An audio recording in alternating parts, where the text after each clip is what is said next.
Today's Ranger game in Baltimore starts at 6:35 their time, 5:35 Texas time, Central time. Pitchers today, Jacob Latz for us. He's been pitching really good. Charlie Morton for them. He has not been pitching good. One of the best curveballs of my lifetime, though. We need a run. We got shut out yesterday. We're going to have a special guest on today's show. John Moore, the recliner nerd on X, co-host of DLLS Rangers podcast. You probably know him already. He's a good guy. We're going to have him on for an inning or two. Probably around the second inning, we're going to talk baseball. Of course, you probably know. If you're watching this trailer, you probably know what we're going to do. We're going to watch the Ranger game. We're going to talk about the Ranger game. We're going to talk about baseball. We're just going to have some fun. If that sounds like something you want to do, hit that notification bell. Show up at 5:30. Go Rangers. I'll see you then. And we are live. It's baseball time in Texas. It's baseball time in Baltimore. It's baseball time on YouTube. And it's baseball time on Twitch at Texas Clubhouse on YouTube and at Texas Clubhouse over on Twitch. You can also be over on my Dole Whip Dad YouTube channel. Come on over to the Texas Clubhouse on YouTube. That's where the best experience is as it relates to chat. I'm glad you're here. Let's talk about today's run of show. About the second inning, we're going to bring in John Moore, the recliner nerd. You know him, co-host of the DLLS Rangers podcast. Good guy. Excited to talk to him about, well, podcasting, Rangers ball, and just Rangers in general. We got injury news. We'll talk about that, and you can see that in the fourth inning. I'm sure we'll talk about it with John in the second inning too. But in the fourth inning, Cody Bradford lost for the year. I don't like saying it out loud. It is what it is. I hate it. We also have some injury news on Mark Church and some other stuff. We'll talk about all that. Join the new Rangers X community. We'll talk about in the sixth inning. Rangers Twitter and me aren't good buddies, so I did a thing. We'll talk about that. In the eighth inning, we'll talk about scores and baseball talk from around ball. I'm excited about today's show. We've got a lot of new stuff for you today. A lot of those little ad spots I do. A lot of new ones today. Had some time to put some stuff together. Might announce an audio thing for you, may not. We'll see. Been talking to some other people about guesting, but there'll be some surprises coming. Joshua S. in the house. What's up, Jeff? It's Ranger Game Day. Let's get the win today. Amen to that, buddy. Amen to that. I am excited. So again, we'll go for about an inning, probably in between the top of the first and the bottom of the first. I'll send the invite over to our guest, and he'll pop in when he gets a chance for an inning or two. That's John from DLLS podcast. The recliner nerd, you know him on X. Give him some love over there. Game should be starting shortly. Let's show you a couple of these fun little, well, I think they're fun. I'll shut up and I'll play. 7 seconds. Hey, have you liked the stream yet? Like the stream. Like it. And then subscribe. Stop what you're doing. Subscribe to my channel.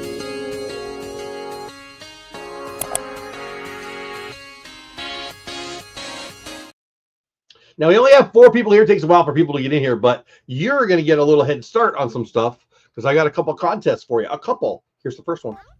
Did you know I have a giveaway on X right now? It's just for this. It's free. It's easy. It's on X at Jeff Bates on X. Go check out the post. See what to do. Can be done in like 10 seconds. One of you will win this. Maybe tonight. Somebody's going to win this. All you got to do is, well, go to my X and do what it says. Also, I did a thing. Texas Rangers Twitter, kind of nuts. Texas Rangers X, not so much. I love the Texas Rangers. I love X. I do not love Rangers Twitter. Toxicity and emotion on parade. If I wanted the view, I would go to ABC, and I don't. So I won't. So I made a thing.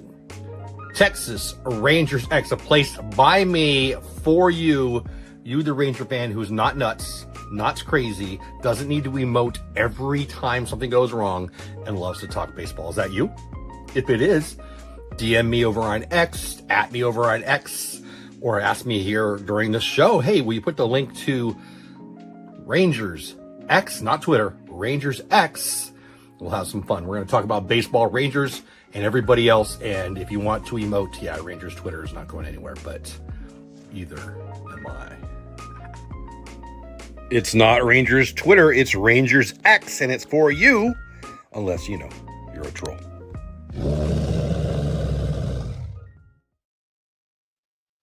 The lineup is ready to go. Smitty leading off: Langford, Seager, Simeon, Doley, Evan, Young, Osuna, Higgy for the good guys today. I'm excited about today's game. I'm excited about every game. Who's kidding? Charlie Morton, big right-hander, big curveball, one of the best curveballs of my lifetime. I mean, I might put it up there with Kershaw. Obviously, one's from the right and one's from the left. We're ready to go. Let's do this. First pitch of the game to Smitty coming at us right now. Again, guest John Moore, the recliner, and it'll be on. I haven't even sent him the invite. I'll send it in between the top of the first and the bottom of the first here in a minute. And yeah, it'll be a good time. Hopefully, we'll get him for the second or third inning or something like that there. Smitty been hot lately. We need him. Well, we need all 9 of the guys to get going. Who's kidding? Who's kidding? Who's kidding? Who? Little 80s tune in my head right there. Hitting 284 on the year. I'll take that. Fastball in, ripped hard into the no seats out in, well, I guess it came onto the field, but hardly anybody out in right field is what I'm saying. Got to predict Seager gets a home run. I almost did too, but I've been picking him so much I went with Josh Young today. The Baltimore, it used to be the walls were so impossible to hit a home run, but they changed that this year. You can reach it now. So we'll see. I went with Josh Young, but I don't hate that, Joshua. I don't hate that at all. People have been on him a little bit, him being Corey Seager, saying that he's not hot. I think he is, doubling a home run in the last series. We'll see what happens tonight, obviously. Morton misses 96 up and away. Up and away. Josh Smith is on first. Nobody out, man on first. I like it. Wyatt Langford, one of those guys that we definitely need to get going. And have a chance to do so right here. Split a gap, score a run. Maybe they run Smitty here. Let's not pop up the first pitch. How about that? Very talented team, these Orioles. Their record isn't good, but, I mean, Henderson and, well, Adley Rutschman's on the aisle. They did lose, of course, the big guy to Toronto Santander. Still a lot of talent on this team. And Jackson Holliday's brother, Ethan, very likely to be the number 1 pick in the draft coming up here in a couple, 2-3 weeks, right? Former first-round pick. Anyway, son of former major leaguer Matt Holliday, always one of my favorites. 4 people here at Texas Clubhouse, 1 over on Twitch. I appreciate all of you. Hope you're having a great Tuesday. I am. Langford just hitting 237 on the year. Need him to get rolling in this summer. That ain't going to do it. Little fly ball going to be an F9, 1 out. Top of 1. Big game for Jacob Latz. ×2. Going to be a big game for him because he's pitched pretty dang well his last couple times out. Corey Seager comes to the plate against Morton.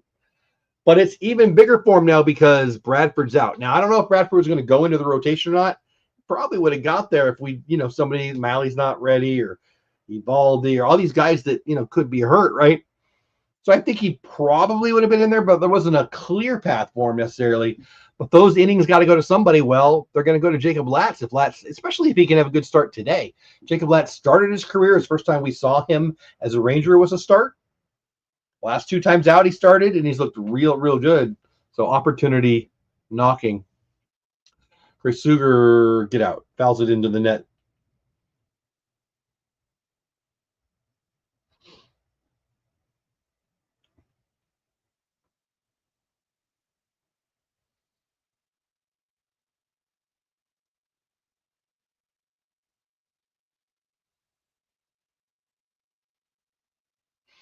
Oh, 1 pitch, 1 out, man on first to Corey Seager. Seager also hitting 234 in the air.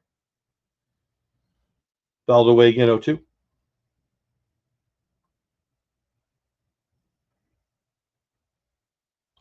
Make sure you take a second to like the stream, vote in the poll, and get comfortable and settle in, and let's watch some baseball together. 0-2 pitch.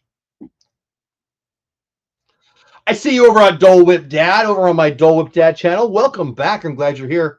Hope you come over to the Texas Clubhouse channel. It's my channel where I do a lot of baseball stuff. Love to have you hang out over here too, but I appreciate you being there at Dole Whip Dad.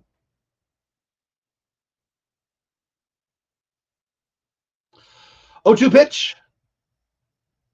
Big curveball started well outside, ends up down and in the strike zone, I should say, for strike 3.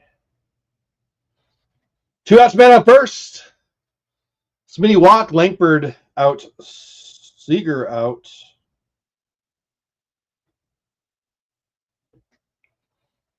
Now we got a 2-out double to score a run, or we'll need back-to-back hits.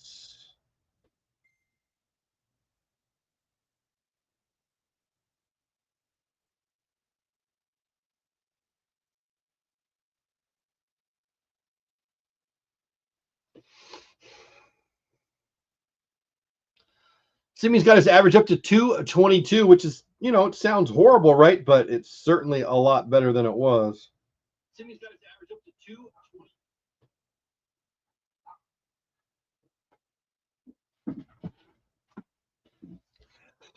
Charlie Morton, one batter. Marcus Semien away from getting out of the inning after giving up that leadoff walk. 8 people here, 1 on Twitch, 6 on Texas Clubhouse, 1 on Dole Whip Dad. I'm glad you're all here. Happy Tuesday evening, wherever you are.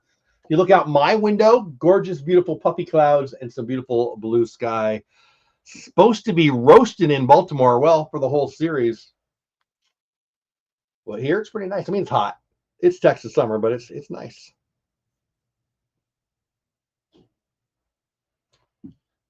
Change up down 2-2. 2 balls, 2 strikes, 2 outs. Deuces wild. Vin Scully special. Again, we got John Moore, DLLS podcast, coming up pretty soon here. I'll send him his invite as soon as the Rangers finish off this top half of the inning. And he'll come in when he's ready, and we'll have a good couple innings with him, hopefully. Get your questions ready for John.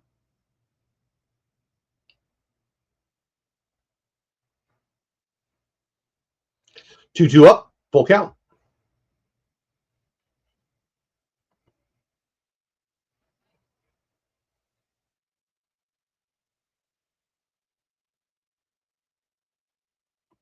Ten people here now, 1 over on Dole Dad, 1 on Twitch, everybody else over here at the Texas Clubhouse. Glad you're here.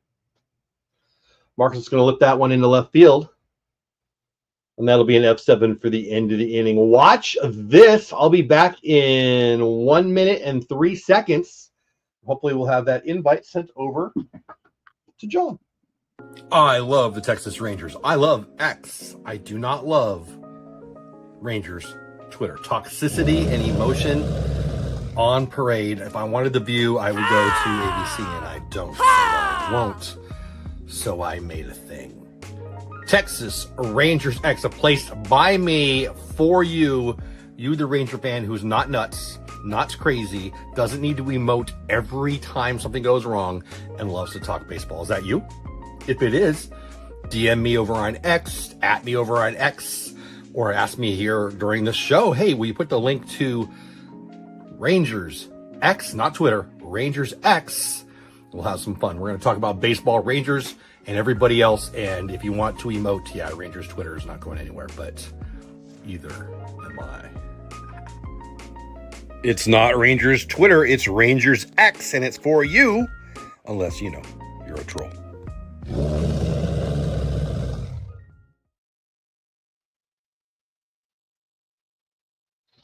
Welcome back. We got a ball game. There we go. We got a ball game, a 0-0 going in the top. Going into the bottom of the second. Let me send over the invite to the recliner nerd himself. I can find the right buttons. Should be a good game tonight. Holiday, Laureano, Henderson, Sanchez, Reyes, O'Hearn, Mayo, Mullins, Carlson for the bad guys tonight.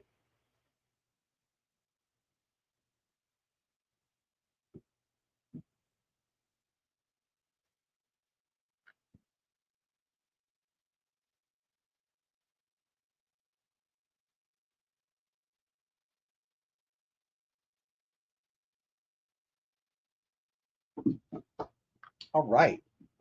Lats on the hill, first pitch. Lefty on lefty crime. Smash to Marcus. Makes the play. 4-3-1 out. Easy peasy. Let's do that all night, shall we? Number 67 gets number 7. Jacob Latz, I said it before, I'll say it again. We got a few more people here now. Big time opportunity. Of course, any start for a major leaguer who's not a starter yet, it's a big opportunity. He started, well, I guess twice now. One was a bullpen game, and one was kind of a more, well, extended bullpen game. This is a real start. Of course, his first start, like I said earlier, was as a starter for the Rangers. This time's a little different because A, it's a real start. They're going to extend him to 5 or 6 innings, they hope, they've said. But B, Cody Bradford out for this year and next. Jacob Latz has a chance to take advantage of that. Lou Gehrig set that long record when Wally Pitt missed today. And, it's not Bradford's fault. He's out, but he's out. He's going to be out for this year. He's going to be out for next year. Jacob Latz could be the man. And no matter what happens with Malley at the trading deadline, the rest of 2025, he's not signed for 2026. So for 2025, big day for Jacob Latz. For 2026, big day today for Latz. 9 people here live, 1 on Twitch, 8 on YouTube. I'm glad you're all here. Hope you're having a wonderful day.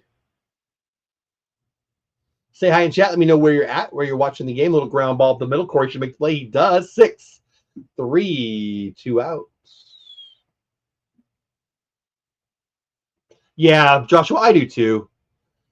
Feel really bad for Bradford. Seemed like he was making good progress this year, make a return. But yeah, I mean, the news was, if I have this right around the 4th of July, they were going to try to extend him to 5 innings. I think I just heard that on the I don't know. I just heard that somewhere. I don't know. Maybe the pregame show. Whatever. It's not going to happen now. Dr. Meester, actually an employee of the Rangers. He's the best of the best. When anybody in Major League Baseball needs these surgeries, they go to him. He's a Dallas guy. And he said he'll go in, and when he looks at it, it'll either be the brace, which is better, less recovery time, or the Tommy John. He'll know when he opens it up and sees. So prayers for Cody and his career. I don't know him, but I've only heard good things. A local kid, Aledo, Texas. I don't think I've ever said a word to him, honestly, but I'm a fan. 12 people here now, 10 here on the clubhouse, 1 over on Dole Dead, 1 over on Twitch. Appreciate you all. Say hi in chat. Hope you're having a great day. Little ground ball to Marcus. That's a quick first inning for both us and them. And that's perfect time because I see you, John. You ready to pop in?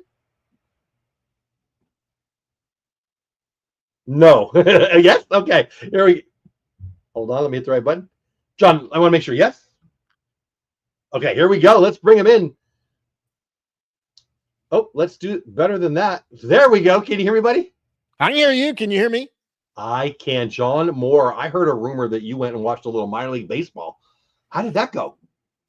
Well, Frisco won today. They won Nice. 5-1, 6-1. At the end, I was trying to pack up, so I didn't see the very end of it. But my wife had a deal out there for her work, and I hadn't gone to a game and got my credential yet this year. So I thought, I'll head out there. So it was good. I talked to Walcott for a sec and talked to Colley for a sec at the end of the game.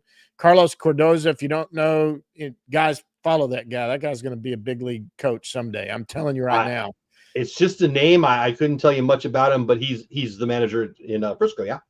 Yeah. And unbelievable. Took them. They won a Texas League championship a couple of years ago. I mean, he wins every year. He does well. They almost won the first half of. I think they didn't quite win the first half because today was the start of the second half. And the thing he told me was we need to start hitting. But they did hit a little bit today. Walcott got a couple of hits, but nothing big. I mean, he a couple of soft. They found holes. That's a good way to put it. But hey, I mean, you need some of those too.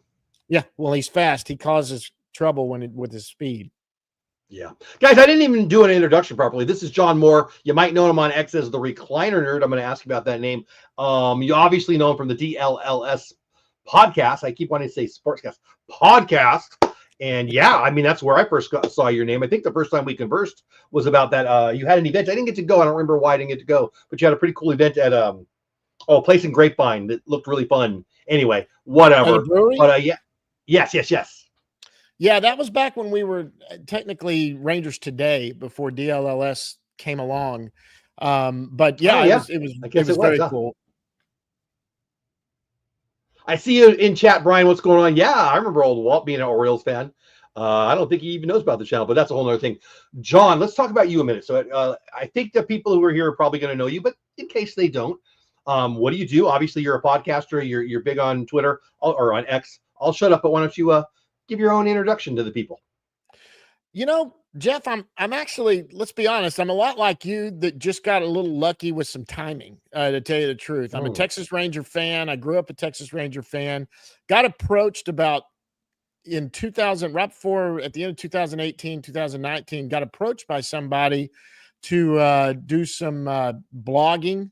And I was like, okay. And so I started doing that, and they had a podcast, and I said, should I go on the podcast? And they said, well, you want to host it? And I said, sure. I mean, how do you do that? I didn't know how. I'm old. I didn't know how to do a podcast. They told me you're old. You're not old. So I started that, and from there, we ended up, because it was an outlet. It was Dallas Sports Nation is what they were called, and we put in for credentials, and they got them.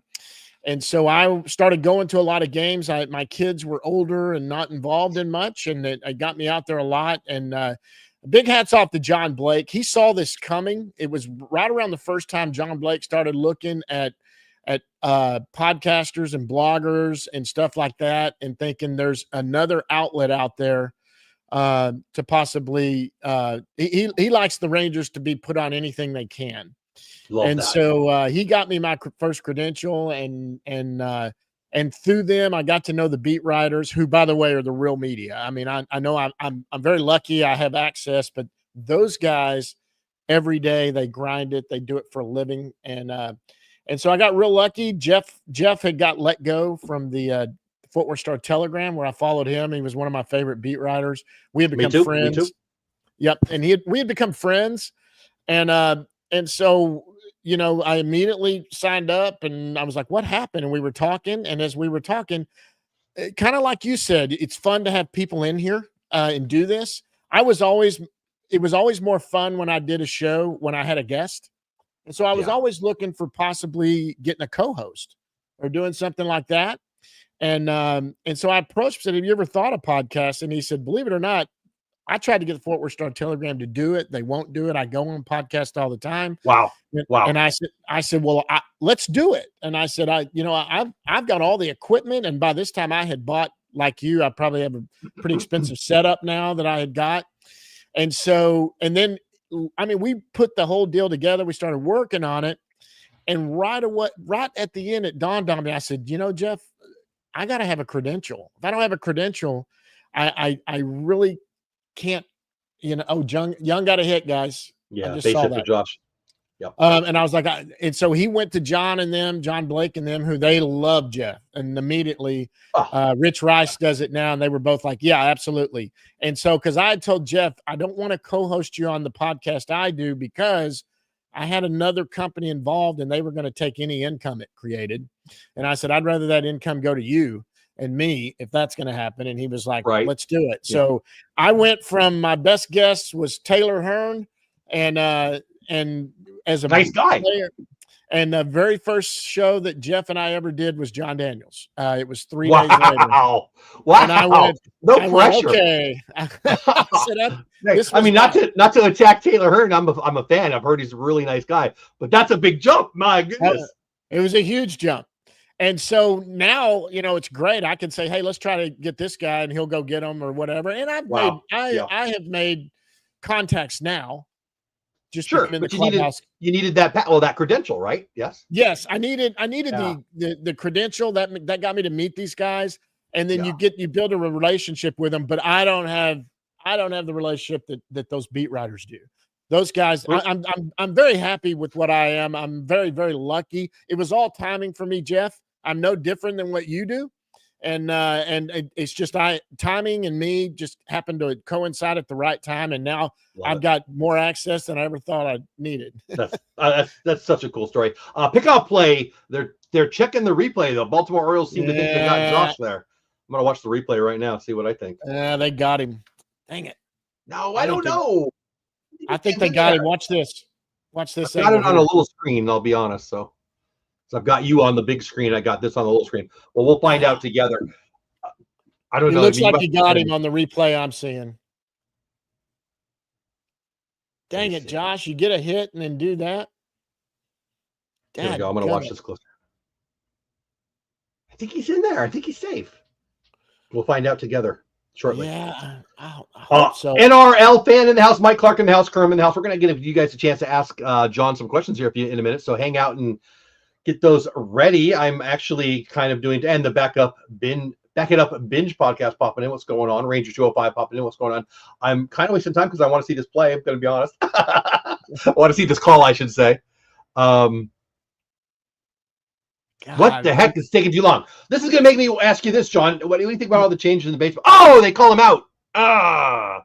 Yeah, I thought it looked like there's one angle, Jeff, and you said you were lower. I wouldn't have saw it my lower. screen was really small at the time, so I didn't get a good look. I've got a second screen up here that I've put the game on, and yeah, man, I usually put the game here. You know what? When I do that, and I mirror it, and it's a little slower, so I just put it on the screen because like I'm looking at you. I don't know inside baseball stuff. I don't know if anybody cares, but I'm looking at the camera. I'm looking at you, and me now, and then just under my head is the game, but it's just a normal, Well, I was going to do it on my whatever. phone actually, but I just pulled up Victory Plus and put it on there. Is what I was going to do. So, what were you going to say? Now, what were you asking? I think we're saying hi to people in chat. Let me see what this is. Jeff, what is your username? Oh, John, what's your username in chat? I don't know. On YouTube, he's at Recliner Nerd. Yes, do I have that right? Yeah, at Recliner Nerd, and I'm on everything at Recliner Nerd. So, are you on? I think what he's asking is, are you on YouTube? He probably wants to follow you if you are over there. Are you at Recliner Nerd on YouTube? We're at the if you'll just look up the DLLS Rangers Weekly Podcast, we're over there on that. And then if you go to DLLS Sports on YouTube, the Daily Show with John Radigan and Jeff Wilson's on there, and they link our weekly show to that. And so it's under DLLS Rangers Weekly Podcast. And I'm going to drop the link into the chat right now. Hope this is the right one. Pretty sure it's the right one. Boom, boom, boom. There we go. Yeah. You guys can find them all over the place. It's easy to find. Again, at Recliner Nerd over on Twitter. So I'm fascinated by that story. And it's funny because I had a couple of people ask me, and one of the questions was, do I know John Radigan? Who I do not. Seems like a real nice guy, but I think, I want to go back a little bit. Because my guest yesterday was Kane McCutcheon, and I mentioned it a couple times during the show that you were going to be on. Now, when it was just me and him, a little inside baseball again, right after the show was over, I'm just telling him thank you, and he said, "Make sure you tell him thank you for me. That you, I don't know if you want, I'm going to embarrass you here, but that you went out of your way to really show him the ropes and help him understand what's what." And I love that because we're not as young as Kane, either one of us, and I love. Well, you kind of talked about like what Jeff went through, and I don't know anything inside by any means, but it sounds to me like they were a little bit dinosaur-y, my opinion, and from what you said, no, you don't want to do a podcast? What? Big newspaper in town? That's insane. And I think people like Kane are our future. I mean, you mentioned the beat writers, and Evan, you tell me if I missed somebody, but Evan, formerly Jeff, now Evan, Kennedy, I guess Kane. I mean, I'm sure there's more, and I shouldn't be doing a list because I'll forget people.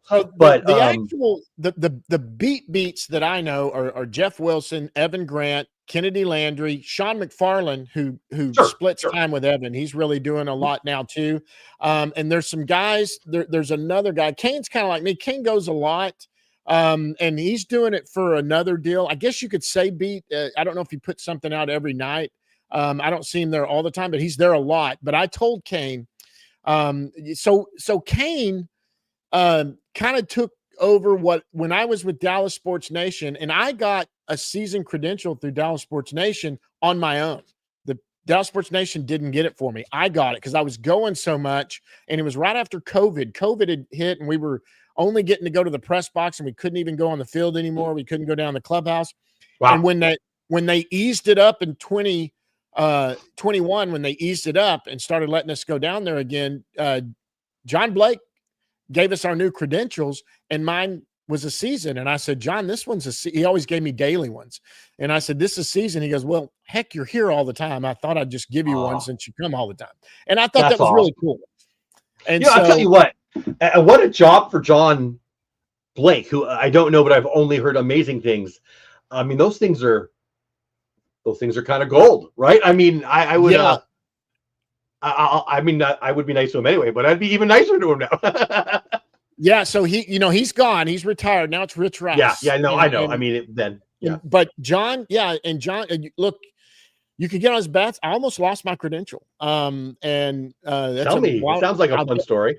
I'll tell you the story. So, when I was doing Dallas Sports Nation podcast, the Ranger Nation podcast, what it was called back then, and what I really was getting was some minor leaguers. I was going to Frisco a lot, and I was getting a lot of minor leaguers on, and Ricky Vanasco became friend, and I got these guys' phone numbers, and I would text them and do all of that, and I did not know I was doing them all. I'd done a lot of minor leaguers back then. There were guys that were, Brock Burke Sure. I broke I don't know if everybody remembers the Levi Weaver story about Brock Burke and the sleepwalking. Oh yeah, I mean, it rings a bell. I broke that story. I gave cool. that story. I gave that story to Levi. That was me. Brock was on my podcast and told me about that. Wow. And so it wasn't video back then. My podcast was just audio. But Vanasco, if y'all remember, it got announced that he was diagnosed with a UCL tear, and he was going to get Tommy John surgery. And it came out at about 10 that morning. And I just texted him and I said, "Hey man, keep your head up." I said, this may be a blessing in disguise. You'll be back here. And he was like, "Oh yeah, I'll be back. I'm not worried. I'm ready to go." And, stuff like that. And so he was really good. And then at the last minute, I kind of said, "Hey, do you want to maybe come on? Let's do a little show tonight. You can come on." And it was one of the few times I'd started the live stream a little bit, and I was doing it on Twitter. And he goes, "Sure." So we came on and we started talking about it. It was just kind of how he felt it, how it happened. Well, that got to Rangers player development, who started going, who in the world who is Recliner Nerd? They didn't know who I was. And all I did was I got a text from John Blake that said, "Why would you have on Ricky Vanasco and not contact me first?" And this is before John had never you been were. Is this before yes. your credential and all that, or you already did? So what he did, no, I was already credentialed. I mean, I was already going. But at the time, we were doing post-game. All post-game was being done on a Zoom call. We weren't allowed to go in the clubhouse. Sure. And so it was all Zoom call. That night, when we went on the post-game Zoom call, John kicked me out of it. And I thought, well, so I called John and I left him a message and text and I emailed him. I said, "John, please call me. I want to talk about this." He called me the next morning. I said, "John, I had no clue. I had made these relationships, and I got to give credit to Jeff, Levi, Evan, TR Sullivan at the time. They all went to bat for me and said, 'Hey, you can't, this was not malintentions.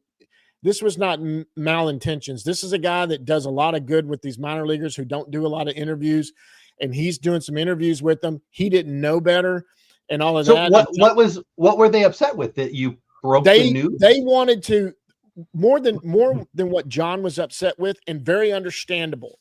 This was a very different topic. It wasn't just me having on Ricky Vanasco to shoot the crud and do whatever. This was Ricky Vanasco really talking for the first time to somebody after he was diagnosed, and he was a top prospect in the organization, and he was talking to me.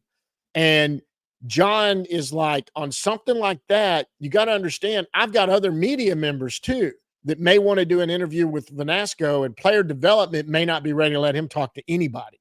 Interesting. And so, and it was very understandable. And here's what happened, I think. And John, I wouldn't have known. I wouldn't have known, but I tell you what happened, and I learned a lesson. And I think that when something like that happens, the media relations guy was John Blake. Everybody went to John Blake and said, "What in the world?" And it looked like he didn't know what was going on. And so he told, and immediately that next day, he goes, "John, you don't need my permission to have on players. Let me be very clear. That's not what this is about. You're fine. We're good. But when something like this, that might be a breaking story, or there might be something behind it, check with me first before you do anything." Now, beat writers will break a story. Yeah. I'm not that. I am not. Okay. At the time, I wasn't. I wasn't with a big organization at the time. DLLS is a little different, but I still, from that day up until he left last year, if I thought something was at all, I would go, "Hey, John, am I cool here?" And he would go, "Oh yeah, go ahead." He never turned me down. A lot of times I didn't even ask him. I mean, that's respectful, right? I'm not quite sure. I guess what you're saying is they want the beat writers to do the reporting and everyone else to do the other stuff. I mean, I don't know, but I kind of get it. I think more than anything, I think is that they did not want Ricky talking to anybody. But you know what? Think of lawsuits, whatever. Hey, did we make you pitch while you weren't feeling good? Whatever. There's nothing. It could be anything that they probably. Yeah. So I imagine player development probably was like, you know what? Don't really talk to anybody right now. Ricky even told me when I talked to him the next time, he said, yeah, they talked to me about it. And so the next time he came on, we both talked to people and he said, yeah, I'm good. They said, I can come talk to you. And it was later after he was back and all of that. But it was. That's crazy. That's a cool story though, but that's crazy. Yeah. So it was, it was just relationships that I had built, like Walcott and them. And look, it's for me and Jeff, it's really cool. Like when somebody gets called up that we've known since they were in high A.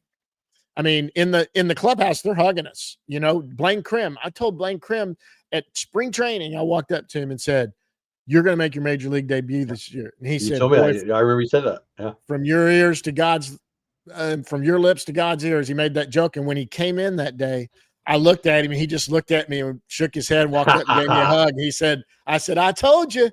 I told you they were going to get you to do it. And so I hope he gets back. I mean, he's such a and that's guy. Awesome. I love that, and that's awesome. And I love baseball. I love baseball my whole life. But part of it for me is like that family thing. Like baseball teams are not always, but often there's a family thing. And you talking about that, and it makes me think. I guess I'm going negative a little bit here, but how much harder it might be. Well, for two things. For one, when there's a trade, or Cody Bradford goes down for a year and a half, and you've probably been there while you've been watching him, and or different but the same when the fans are insane and so negative. I mean, I've got some beef with Rangers Twitter because I hate the negativity, because this isn't MLB The Show, man. This is Jimmy, who's got a wife named Julie, right? I'm trying not to use names that might fit, right? And they're real freaking people that are just really good at something that we love to watch. And life is hard. I mean, I don't know Cody at all. I bet he's having a bad freaking week. I mean, that sucks. And then when Marcus is going through it, man, what has Marcus done? I'm going to go on a rant. I need to calm down and let you talk. Go ahead. When Marcus is going through it, and the fandom, who they should be appreciative, in my never so humble opinion, are giving him crap and acting like they know stuff that they don't know. And then when people say it's embarrassing and or they're not trying, I swear to you, John, I am not that nice of a guy anymore. I think I'm a nicer guy until then, and I have no desire for anyone to like me who says that crap about people. Help me out. Walk me through it. Jeff, that is when I have been at your back a lot of times going that I'd come in and agree with you and go, guys. I got you. Yeah. You guys need to chill out. I mean, this is ridiculous. I'll tell you right now. They're nuts. These guys are trying so free. All they want to do is win. That's all they want to do. What planet do you have to be on to think that a professional athlete is not trying? And I guess we could blame a couple. There's a few athletes that are famous. I don't want to go negative. We can all think of the guys, but that's the rare guy. The people who get to this level are unbelievably talented, but unbelievably driven, and the most competitive people on the planet, by and large. Not everybody. But come on, to say that they aren't trying, like, I want to say something to them to make them unfollow me. That is how I feel at those moments. It really is. And I mean, you guys are on here now. You got questions, ask me. I'll tell you what any Texas Rangers like personally. I'll tell you about all of them because I know all of them. I've met them all. And it's so amazing to me how off they are. You guys are so off of how these players are. The fans. Yeah. Oh, I'm sorry. I hit the wrong button there. I'm hitting all kinds of wrong buttons. Holy cow. Yeah, I don't know them like you do. I have a few connections, and I've had more in the past. And you know them better. You know them better than the fans do because I've seen you down there close. You and I, and I know that they've interacted a little bit. It is what it is.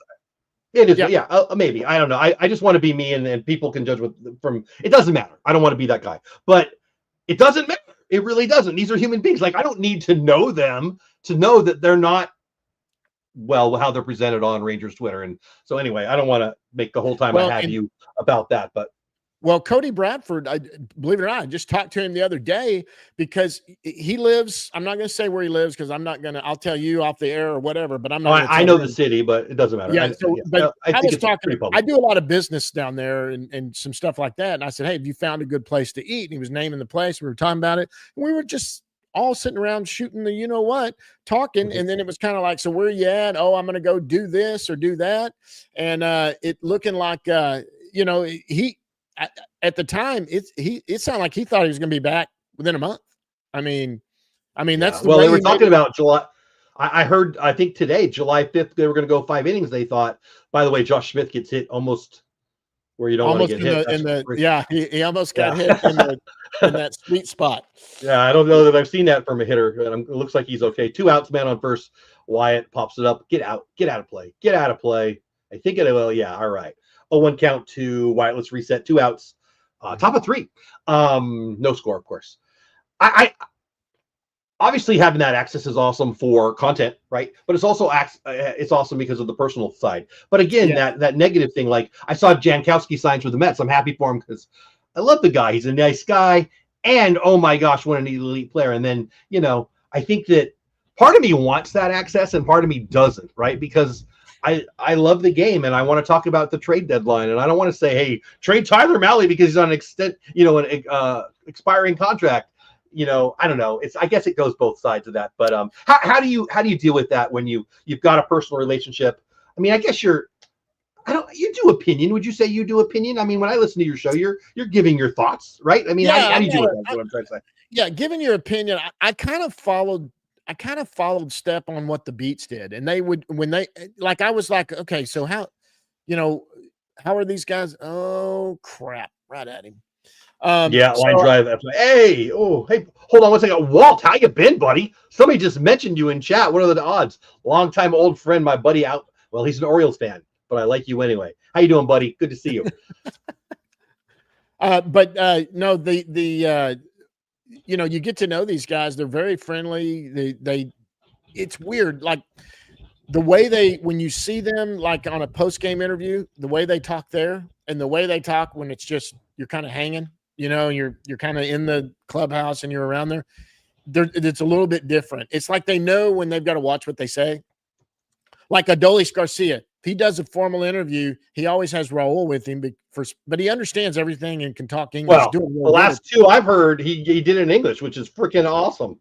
I can't barely speak English, let alone any other language. That's right. But he keeps Raul there just in case. But like when you're just at the clubhouse or whatever, you can walk up and ask how the kids are, do whatever, and he'll sit there with that big old grin talking to you and patting you on the shoulder and talking and doing whatever. I have 4 daughters. One of them turns 21 this weekend. She's not here right now, but I'll play this part because she loves Dolly. That's by far her favorite player, and it's because of the shoes. But anyway. Hey, I'll tell you what, she would love to meet him because he is the most friendly person in the world. My wife loves him too. She just thinks he's the I've heard that.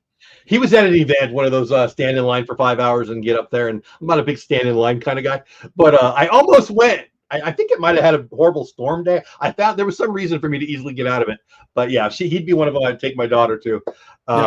Anyway, guys, this is John Moore at a Recliner Nerd on XDLLS podcast. Part of the DLLS Sports. You guys do everything, right? You got the Stars, because the first link I did with the Stars, and I don't follow the Stars too close, but tell people about DLLS. Let's do that. So DLLS is so what they do. I didn't know what it was when Jeff got this. So Jeff is the one they came after. So I give DLLS a lot of credit. Jeff Wilson, formerly of the Fort Worth, whatever. The Fort Worth Star Telegram and Rangers Today, if he used to be a part of that. DLLS hired him. This is Jeff's career. This is what he does. And they hired Jeff to be a beat writer for DLLS and to do a daily podcast. And the other guy they hired was John Radican. And so Jeff told them, I have this weekly show, and they were kind of hesitant at first. And then they saw the subscribers we had, and they saw the clicks and everything we did. And they said, well, let's bring it on. And he said, well, John really is he's a credential guy that gets access, and he'll do stuff for us if he needs to. And I give him a lot of credit, and I really thank him. They brought me on board for that.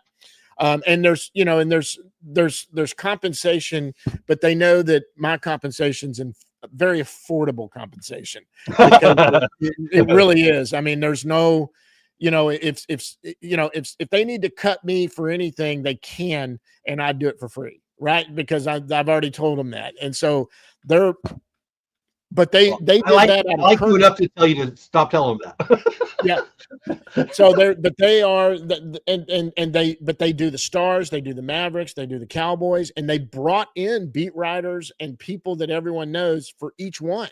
And it's a daily show. They do a daily show on all four. They got really nice studios in downtown Dallas. I've been to them once. I went down there because I had a meeting with them when we were first doing this, and it's really cool. I don't ever do anything from there. Jeff and I have our own studio. And but they're off on Fridays, I think, and then they always do a post game after the last game of the series. And John and Jeff do. And so, but they've got Abby. Abby comes down there a lot. Abby's an employee also. But they've got great people, and they're putting out some good I tell you what, when they traded Luka, I jumped on there and I don't even watch basketball, but I wanted to know what I thought it was a big deal. And I spent 1 hour watching those guys immediately breaking it down for me. Yeah. Look, I like you a lot, but Abby's my favorite. She's awesome and good to look at. And, she's part of the baseball family outside of work. And it's pretty cool.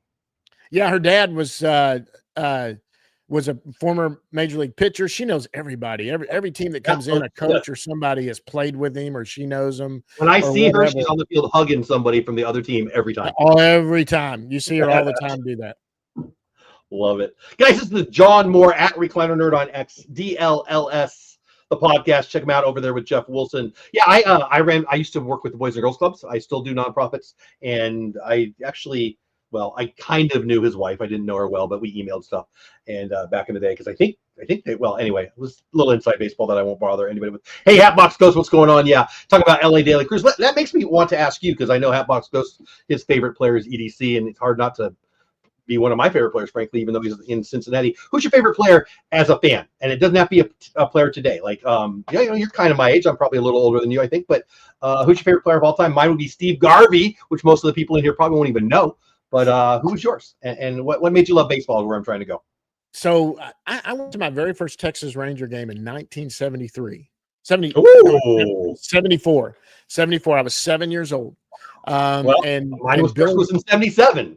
So you got Billy Martin was the manager of the Texas Rangers.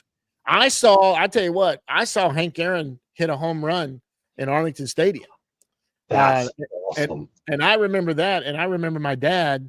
I mean, he wasn't the Hank Aaron we see on TV. He was kind of fat. He wore this helmet with no ear flaps. He just wore the helmet. He was the DH. He didn't go out in the field. And my dad would just tell me, this guy right here is one of the greatest players that ever played. He was a big baseball guy. And I was there as a kid, and he did. It was like a Thursday night or something, and he clanged one off those stands out there at the old Arlington Stadium. That's where I loved it. I thought Arlington Stadium was the best stadium that ever was there. I had never been to anything like that. I grew up a fan. Probably my favorite player kind of growing. I was a big Jeff Burroughs fan. I was a big they're Rangers. Toby Harrah, Buddy Bell was a big fan. Jim Sundberg, my brother loved him, so I liked Jim Sundberg. I was actually at Nolan's 7th no-hitter. Now I was an adult then. I got talked into going at the last minute, and I was in a fight with my then girlfriend. And so we used to play softball, and we would play softball, and I lived in Arlington at the time. And our game ended, and we got to the game at the top of the second inning. And boy, he went to Eddie Murray. There he is. Now let's talk. My buddy Walt just said his favorite player is Eddie Murray, which I remember you saying before. If I had to pick one, probably my overall favorite would probably Burroughs, maybe Jeff Burroughs. I really like Jeff 74 MVP. So my favorite player of all time is 1974 MVP too, Steve Garvey on the other side.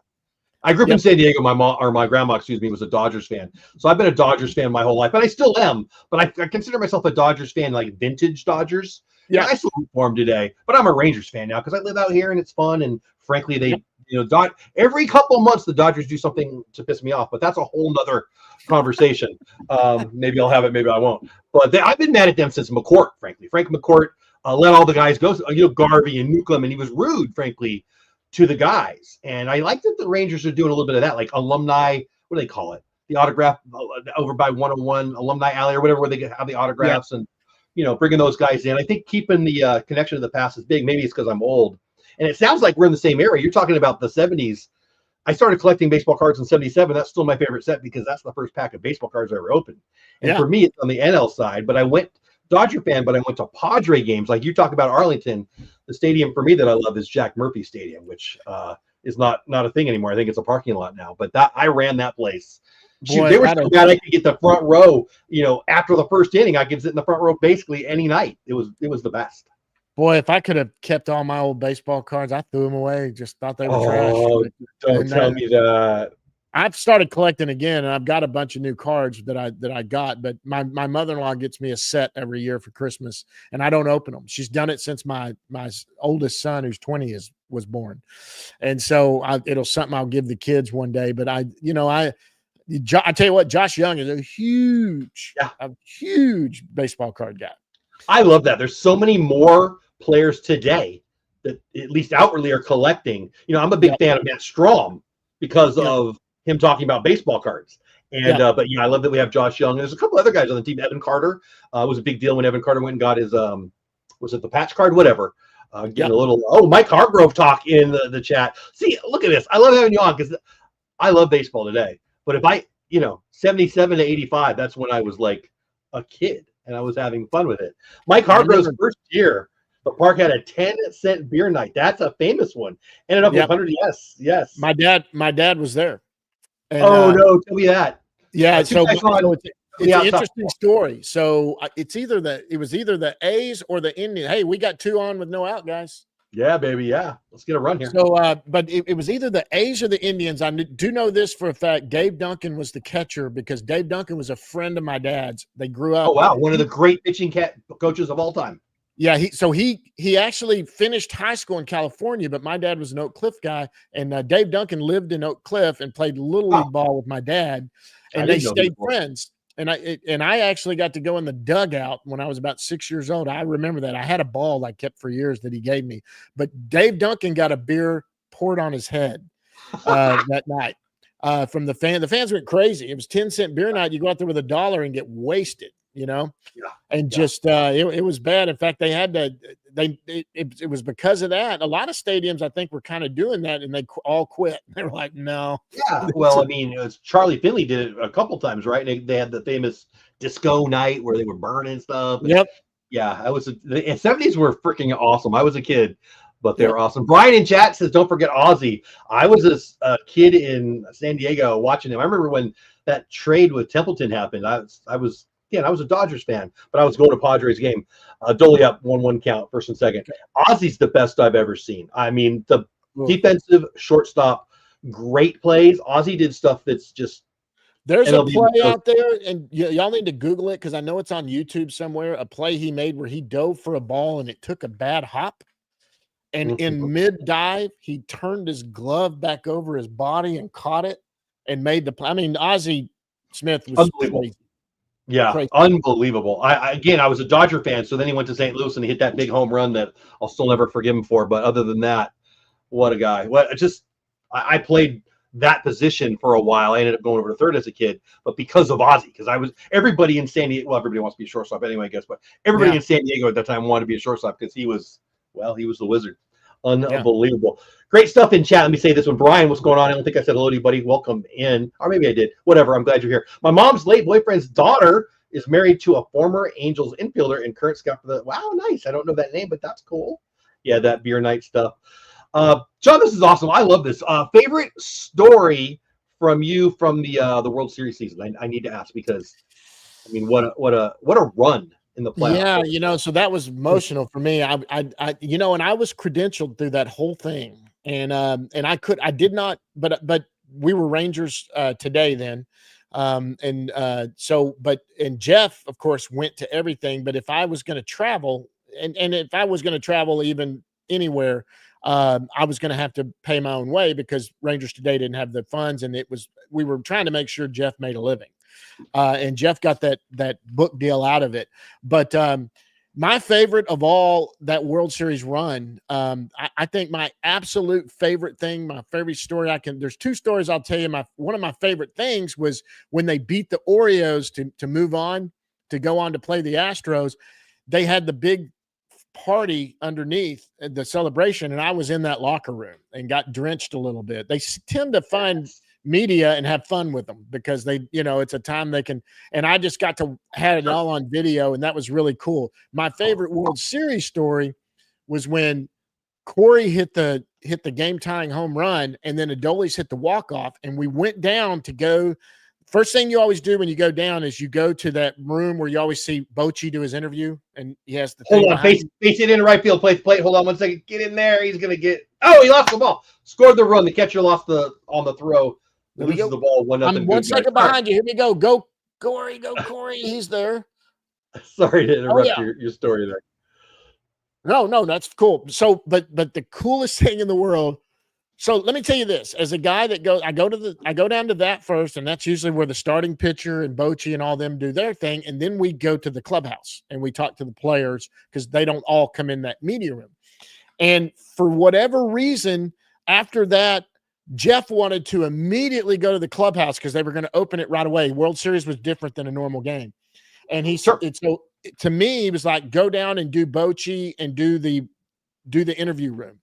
And so I think he wanted to get Adolis or whatever. And I'm like, okay.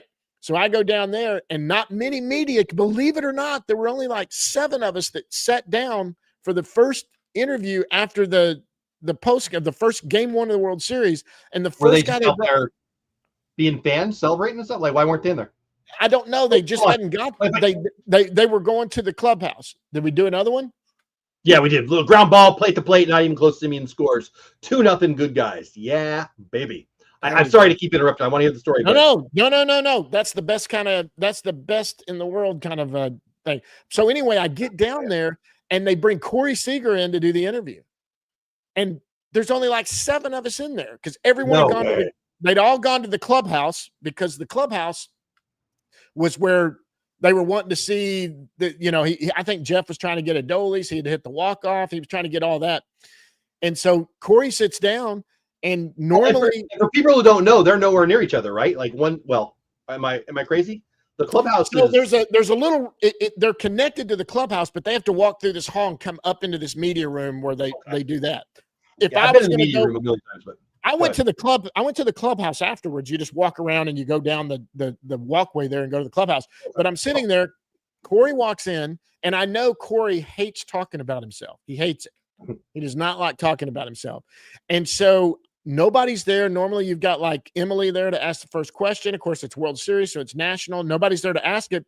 So I just raised my hand. I never, ever hardly ask questions. And so I was the first question. And I said, Corey, I look, your home one was important, but let's not talk about that. Let's talk about Adolis and what has he meant to this team in this stretch right now. And Corey smiled at me and gave a long answer. And everybody in the world, it was live, I guess. And I started getting texted by all my friends going, "You son of a gun! You were just I can hear your voice on TV."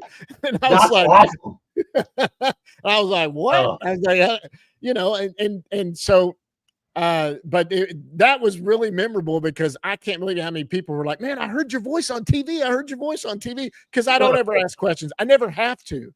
Between Kennedy and all of them. And Jeff and all them, they all ask questions that I would ever ask. Right? Evan, if I hear audio of a question, it's Evan talking 99% of the time. Tell me I'm wrong. Yes, and Evan takes a long time to get out a question. Let me do he does. Let me see if I can do my Evan impression while he's in there. He leans over, he goes, "Boch, look."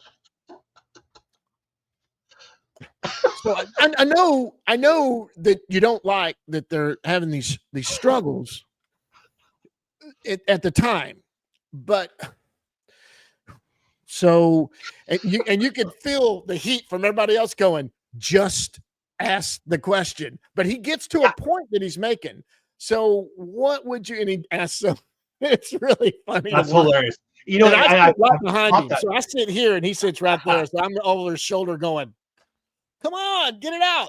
Get it out, get it out. Yeah, I'm that guy too. Talk faster, everybody. The whole world can hear faster than we can talk. I guarantee it. I feel like I don't know him well. I've said hello. He doesn't know me. I don't think from Adam, but was it? Oh yeah, he does give me that. I wouldn't have said this if you didn't say it, but that I'm telling you a story and thinking about where I'm going to land it sometimes in those questions. And hey, I love him. I love his content, and I'm a fan of his even.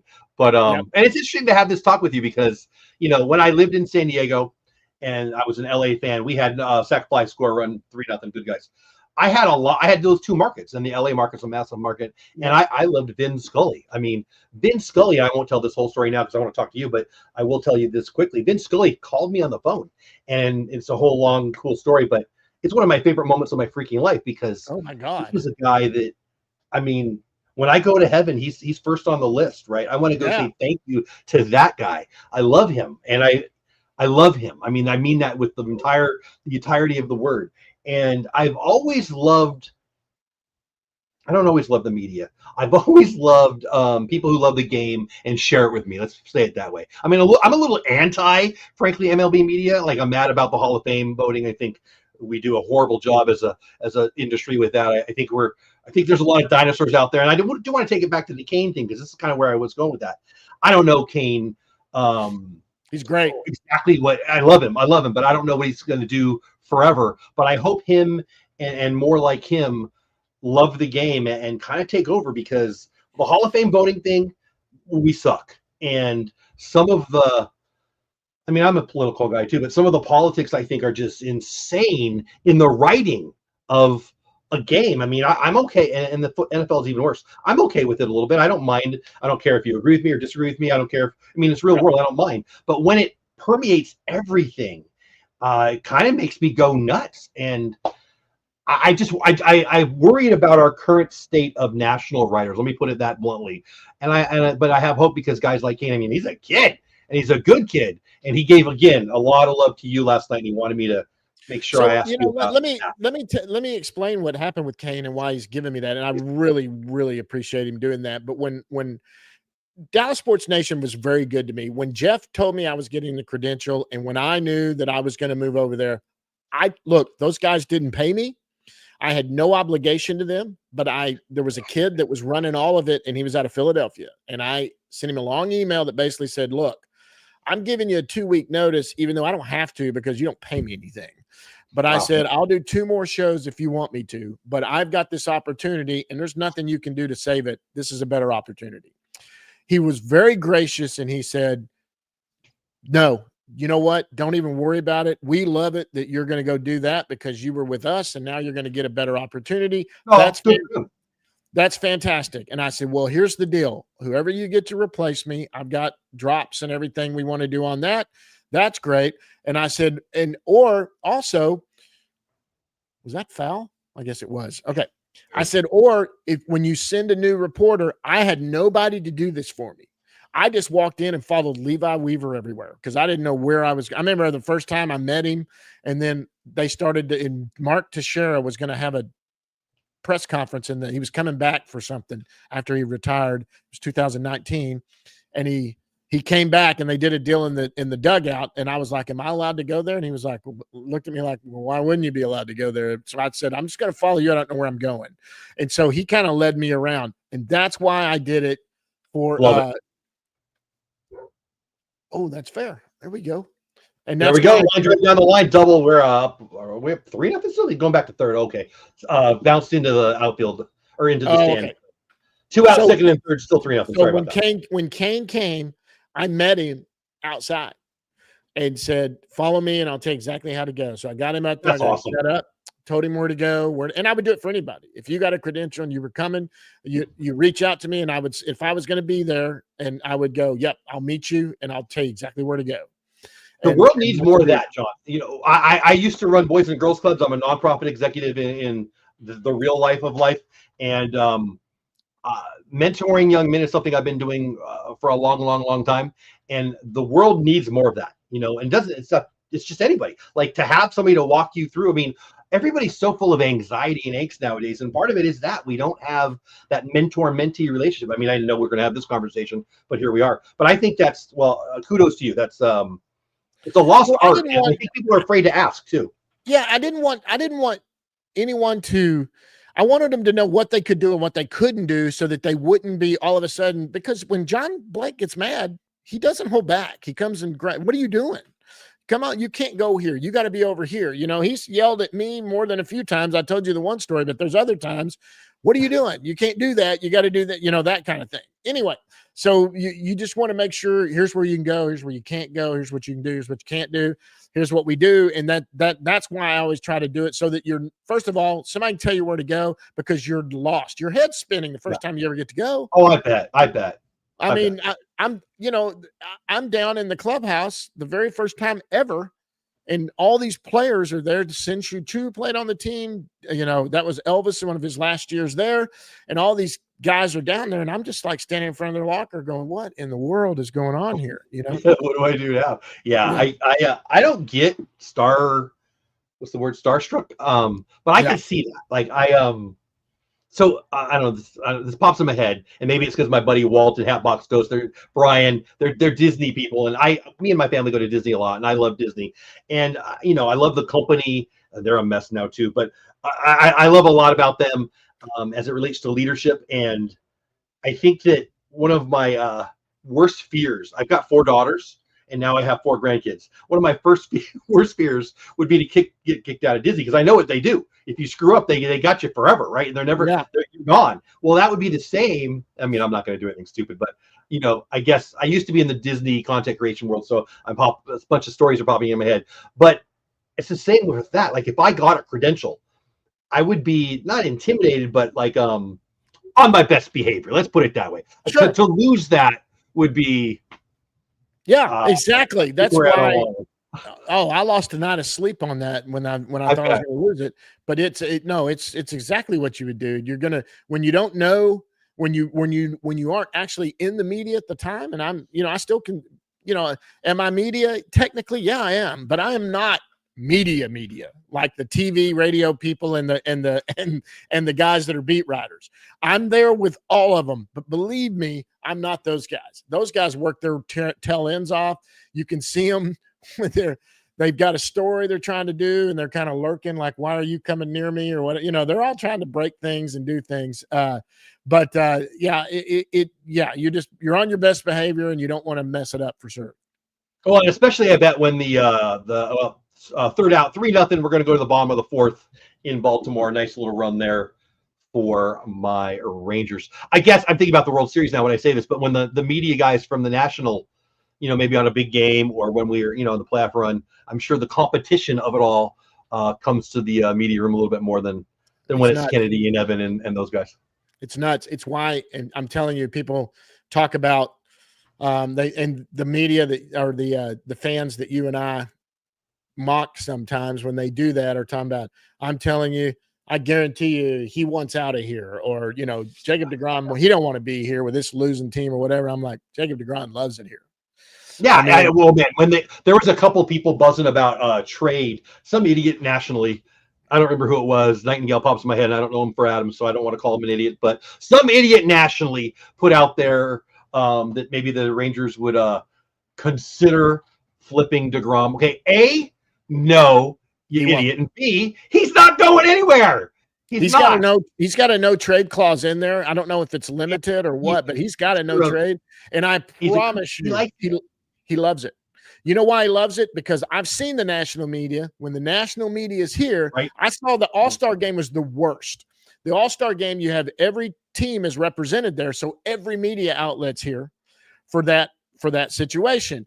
And those New York guys had 45 people in front of their locker. And the rest of us, when we go there after a game, there might be 6 of us at the most on a busy night. Yeah. Usually 3 or 4. I mean, because we have we don't have 30 newspapers, 30 radio shows. We don't have them all going every night. And they do like that. It makes them easier. It makes them easier to talk. Corey Seager is kind of, you don't see a lot of Corey before the game. He does this routine hitting back in this thing he does and all of that. And after the game, depending on how quick you get in there, you'll see him in there. But when he's on the bad streak he was waiting in his locker to talk and face up to it. I don't like where I'm at. Don't like what I'm doing.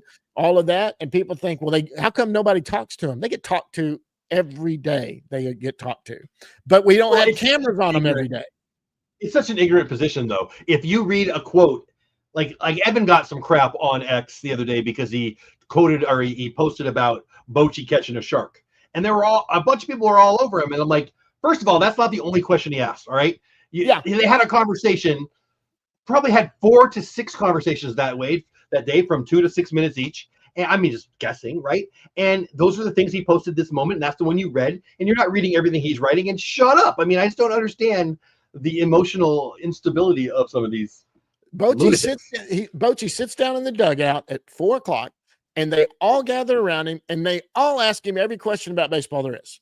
And he asks all of that. At the end, if he doesn't have to run out for the hitting, or if there's not anything, he might sit there and shoot the you-know-what. Just sit there and sitting around talking. And I've been there. I was talking to Bobby Wilson the last game I was at. Me and him were talking about his daughters, and he's got one. They're all playing ball. We're just sitting there talking and doing all that. Bochy comes up, and Bobby's sitting where Bochy normally sits. I'm sitting on the rail outside looking over at Bobby. Bochy comes and stands next to me, and we're all sitting there talking about fishing and stuff they've done, and that's the conversation. And I'm not going to ask him about baseball. He just got inundated with baseball. Sure. 10 minutes ago down there. I'm not going to ask about that. I'm asking about his grandkids. I want to be a grandfather so bad. I've got kids old enough now. And I'm like, is your grandson playing ball? Well, he's past it now. He's doing coach pitch. But the granddaughter, she's playing T-ball. She's starting to go, he's telling me about that. That's what I want to hear. I don't need to ask him because I already know if I need to find out what he thinks about a player, I'll go ask Jeff because Jeff just got it all. Well, that's perfect. That's even better. You got the win there because you're going to get the info, you got the access, and you can just be friendly. That's cool. I actually, when I grew up in San Diego and I ran the Boys and Girls Club at San Marcos, he was younger than me, but one of Bochy's sons pitched. He was for Poway High School, but he pitched at Palomar College, where I started my schooling, and was right down the road from where I worked at the time. I didn't know him at all. My favorite Bochy story, I haven't told this, but I'll take 30 seconds if you don't mind. I played against Dave Roberts in high school. He was a year behind me. He was a quarterback at Rancho Buena Vista. I actually, when I tried to make a tackle once, he went right by me. That was kind of embarrassing. And I called a pitch out to try. I shouldn't have been a catcher, but I was a catcher in JV my sophomore year, whatever, who cares? And I called the pitch out, and my pitcher shook me off. And you're not allowed to shake me off when I call a pitcher. So I put it down again. He shook me off again. I'm like, what the heck? So Toby throws in a big strike, and all I could do at catcher. Oh, I sucked at it. I was so bad. Like the umpires were mad at me before the first inning even started because they got hit by 3 of the warm-up pitches. I was that bad. But I could throw. If you hit me in the glove, I could throw. And I got it. It was perfect. I fired a strike down because, of course, he's stealing. Wasn't even close. He could have stood up, man. It crushed my little ego. But anyway, the story about Bochy is I was at spring training. Boy, I don't know what year this was. Roberts was a ball player for the Padres at the time. Bochy was the manager. I'm getting an autograph from Bochy. And Roberts had already signed the ball. And I got to talk to Dave and, hey, we played against you. And it was a neat interaction, and that was fun. And I basically said to him, you made me look like an idiot on the football field, whatever. So Bochy gets the ball to autograph. And if you've got a bunch of guys on a ball, the manager's usually going to sign on the sweet spot. That's just the way it is. And Bochy says, well, and I won't say the word Roberts, because Roberts had signed it on the sweet spot instead of Bochy. He went on a 4 or 5 minute conversation with me and my buddies about what a great guy Dave was. And this is, again, when he was a player for the Padres. But he gave him a lot of crap for that. And that's my favorite memory of Bochy. But he's just a good guy. He's big. Well, you've been down there close. You've seen he's big. Oh, I knew him in San Diego. I didn't know him, but I was around him in San Diego. And yeah, he's people don't think of him as, he was a backup catcher. It's not like a Hall of Famer. We had a nice career. He was known as a ball player as being, frankly, the slowest player in the history of Major League Baseball because he was slow. But he's got great stories about Nolan Ryan. I bet you know a bunch of them. But I've heard him say some. Yeah, I've heard him say it, and I've just been listening when the other guys were talking to him about it, about Nolan. But yeah, I've heard some stories. He's fun. I love that man. So I became a season ticket holder. Just got a 20-game package the first time. Was it? I don't know. I don't remember what year. Well, when did we get DeGrom? So I Yeah, when that was DeGrom. is in his third year. Yeah, And yeah. so So we 21. got DeGrom. Did we get DeGrom before we got Bochy? What was the order No, there? Bochy was first, then That's right. DeGrom, and wait a minute. So no, you got it right. You got it right, because my story is when we got Bochy, because I'm a big Bochy fan from San Diego. I told my wife I'm probably going to get season tickets. The night, I remember exactly where I was driving, not too far from here. The night that I heard, or the afternoon that I heard, or whatever it was, I got on Twitter that we signed DeGrom. I stopped, I pulled over, I said, honey, we got to transfer some money. I'm going to buy season tickets right freaking now, because we are going. And, you know, he had a decent WAR that year. He only pitched for, 5 games? Yeah. But they mattered. They absolutely mattered. We don't go where we wanted to go, where we did go, without DeGrom's, 5 starts or whatever it is. What is it like? Yeah. Go ahead. No. Healthy Jacob DeGrom is a different animal than hurt Jacob DeGrom, who, by the way, that's what I was going to say. One of the friendliest guys in the world, and he always is. But when he was healthy at the end of last year and he started throwing and doing the deal, he kind of bounced around the clubhouse. He was always friendly. Wow. He'd walk by and you'd say, hey, Jake, hey, what's going on? How the kids? They're good. They're doing that. But, you when they're hurt, you really don't ever talk to them, especially right after Tommy John. There's really nothing to talk about. He's not going to be doing anything for a long time.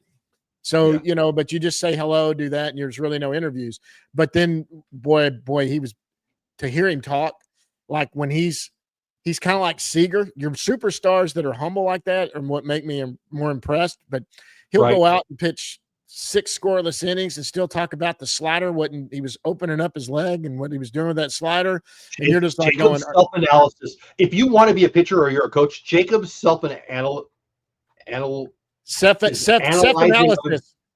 Yes, it's so impressive. Like I love pitching. I'm way fat and old now, but I used to be a pitching coach. I used to be a high school coach, and I was then a pitching coach. Blah blah blah blah. Who cares? And that guy, and there's so many of them. We're blessed to see him. And I'll say the same about Max. We only had him for a little time. I remember the first start he was here. I made sure I got front row seats for the bullpen there so I could watch him warm up. And I had a great shot. It's a great video. It's one of my favorite videos I've ever done. Didn't do well on YouTube, but it was for me, man. I don't care. And I got down in the I don't know what that little lounge is called anymore. It used to be doesn't matter, where you could get right down. You're on the field, because I knew that he would run it and you'd get that up to close stuff. Just watching those guys, I hope people appreciate it. I mean, Max was only here for a short time, but Jacob DeGrom, he's Sandy freaking Koufax level great. Like he is. That I don't think that's too much to. I don't think that's hyperbole. Healthy, it's great, and he's throwing this year. He's throwing he's throwing about 90. He's topping out at about. You see him hit 99 every once in a while, but 90, 96, 97, and he said, the year I had my best, he goes, I was only throwing 96, 97. He goes, I heard him say that. Somebody asked me about that, and I heard him. Yeah. Well, he's touched 100 a couple of times, and I think that's probably him going, maybe I need to dial it back. I'm assuming, I don't know, but I think that's a leverage pitch. So when you're like, well, I've got to come over the plate, I better bring it all. If I imagine having that, I got to try to bring it all. So I'm old enough that the radar guns weren't that good, and I was a decent athlete, but what I had was a gun, and I guarantee you, I never touched 90. I never touched 90. And these guys, I guarantee I did. I can't prove it because, again, it was a different time. But I guarantee I didn't, because I've seen it and I know what I was doing. And they're blowing. I bet I was probably 86, 84, probably 84, really. I'm guessing, of course. But they do and the movement they get. How do they do some of that stuff? Like I remember watching the Dustin May. I used to coach too, and I coached my kids in Little League, and I used to coach select ball back before I ever had kids. But we went to a batting cage, kind of like I forget what they were called. There were different ones, but they would tell you it was throwing 90, whatever it was. And I got in the cage, and of course, after a few swings, I just started roping them. They were like, "Oh my God, how far did 90? You play?" Were you really? Wow. Yeah, and I easy, and I was just knocking them everywhere. And they go, "How did you not go anywhere?" And I said, "This pitch is coming to the same spot every time, 90 miles an hour." I said, "It's not variating." I said, "I can time that." I said, "I'm having no problem." The problem is, but 90's pretty hard though, dude. Come on, 90's hard.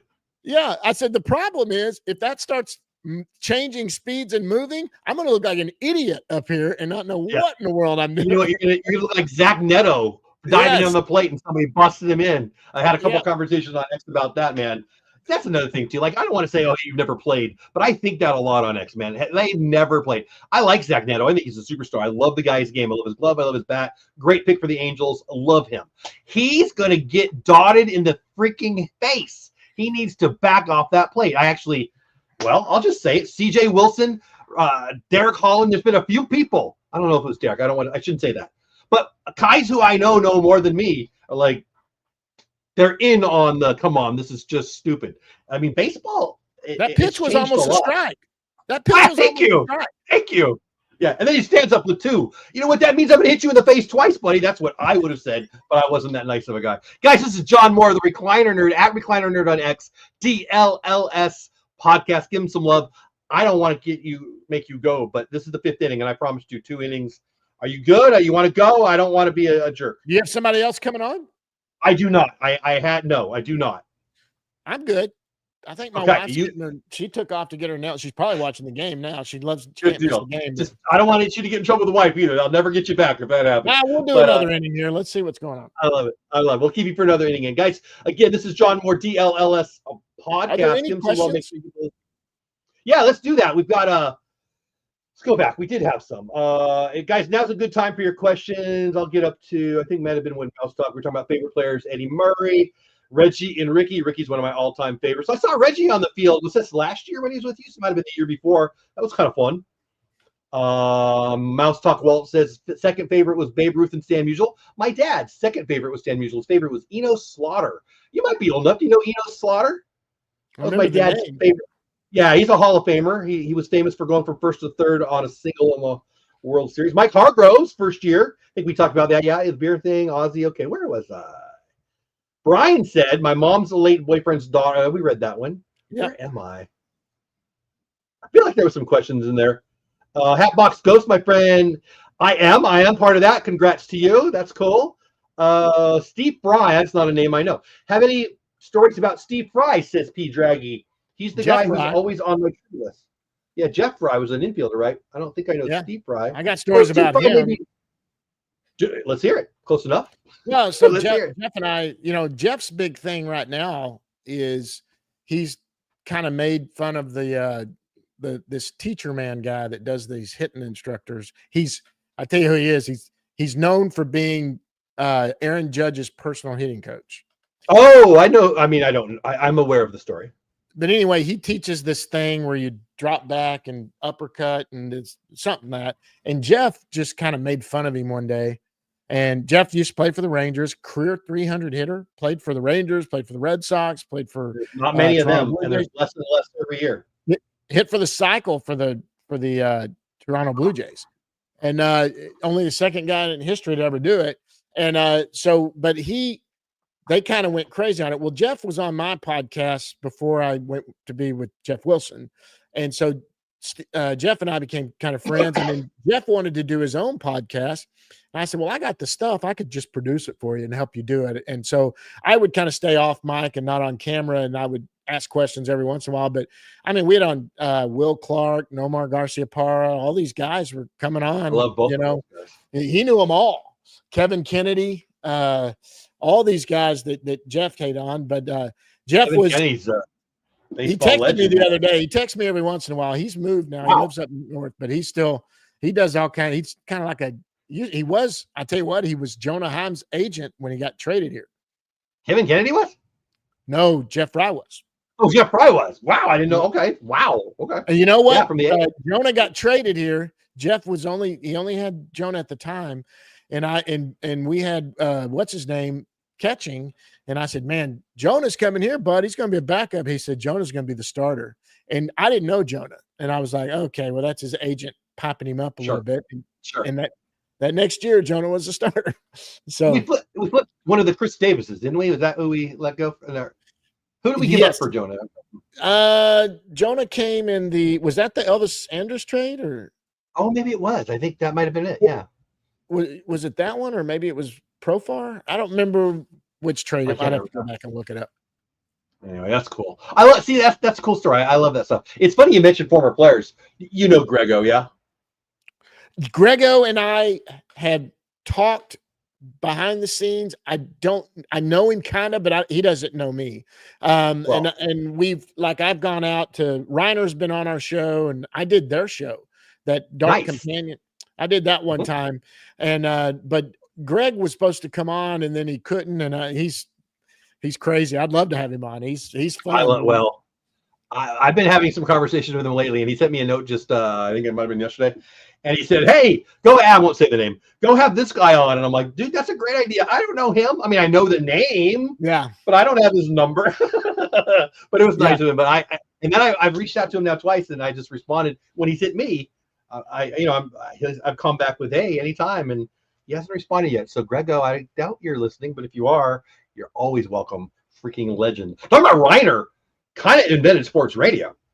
Yeah, he was great. He's now Reiner is funny because like he's been on my show. I've been on his show. He doesn't know who I am. Every time I see him in public, he doesn't know who I am. He just looks right past me, and he's a legend, John. It's Gruber that Groobs knows who I am, and so Groobs and I always talk. I've got Reiner's phone number. I can text him anytime. Wow, but I don't, just because. He usually goes, who is this again? Yeah. Well, imagine all the people. Like, come on. His Rolodex. I know nobody even knows what a Rolodex anymore is. His contact list. His contact list up here has got to be. He's forgotten more famous baseball people than I probably have ever thought about, let alone met. I'm a big fan of what they did for sports radio in the Dallas-Fort Worth area. Jeff's got a big Rolodex too. It's crazy. He'll call Finstermaker or CY. We've had on both, and that's amazing. He just makes a call. He never has an issue with it. It's crazy. I don't get jealous, but that I am a little jealous. I mean, that would be cool. Like I do this because it's fun, and as opportunities come, I say yes. But to have, I mean, you said John Daniels was your second show. That's amazing. First, like he was the first guest. Friday, that's unbelievable. That Friday, when that kid told me that Friday you can go on your own, I told Jeff I'm good. I don't have to do anything there. And he goes, well, let's do a show Monday. I said, let's do it. And he texted me back about an hour later. He goes, John Daniels is going to be on with us. Unbelievable. Like, holy what? I mean, I was like, what? And it was great. And then John remembers everybody. I see John when the Rays come into town. John comes up and gives me a hug and says, "Hey, John," and talks to me. And he's on the Do It for Durrett board. And when they do that Do It for Durrett thing every year, John's always in town for that. Love that. You ought to do that if you do something. Go to that Do It for Durrett because I'll introduce you. I might do that then. That's kind of my jam. I might do that. I thought about doing Corey's wine event, I think it is. I don't know. Was that? I tried to talk to my wife. I think it's a wine event that Corey Seeger does, right? But my wife hates wine, and so I struck out on that one. He sells them. He sells those. He always sells some of his wife sells them to raise money. Where you get to meet Corey, you get to do this thing, come on the field. No, I know it's an event. It gets a company that does it. They've got like 4 or 5 athletes that do it. Anyway, whatever.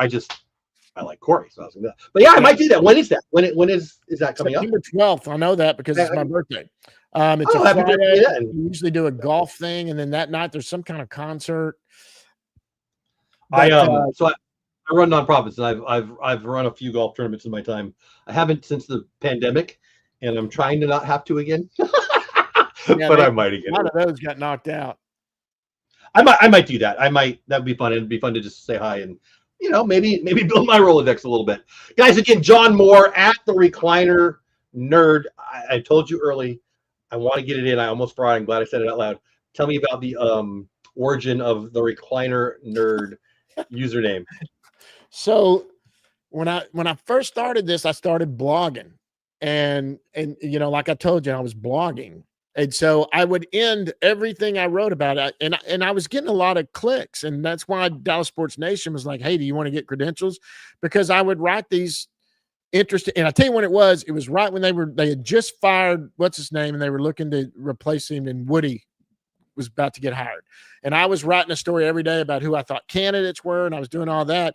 And I would always end it with, but what the heck do I know? I'm just some fat guy sitting on his recliner. I'm just some nerd. I'm just some nerd sitting on his recliner. but anyway, so that's what I would do. And eventually I shortened it. I just called myself the recliner nerd.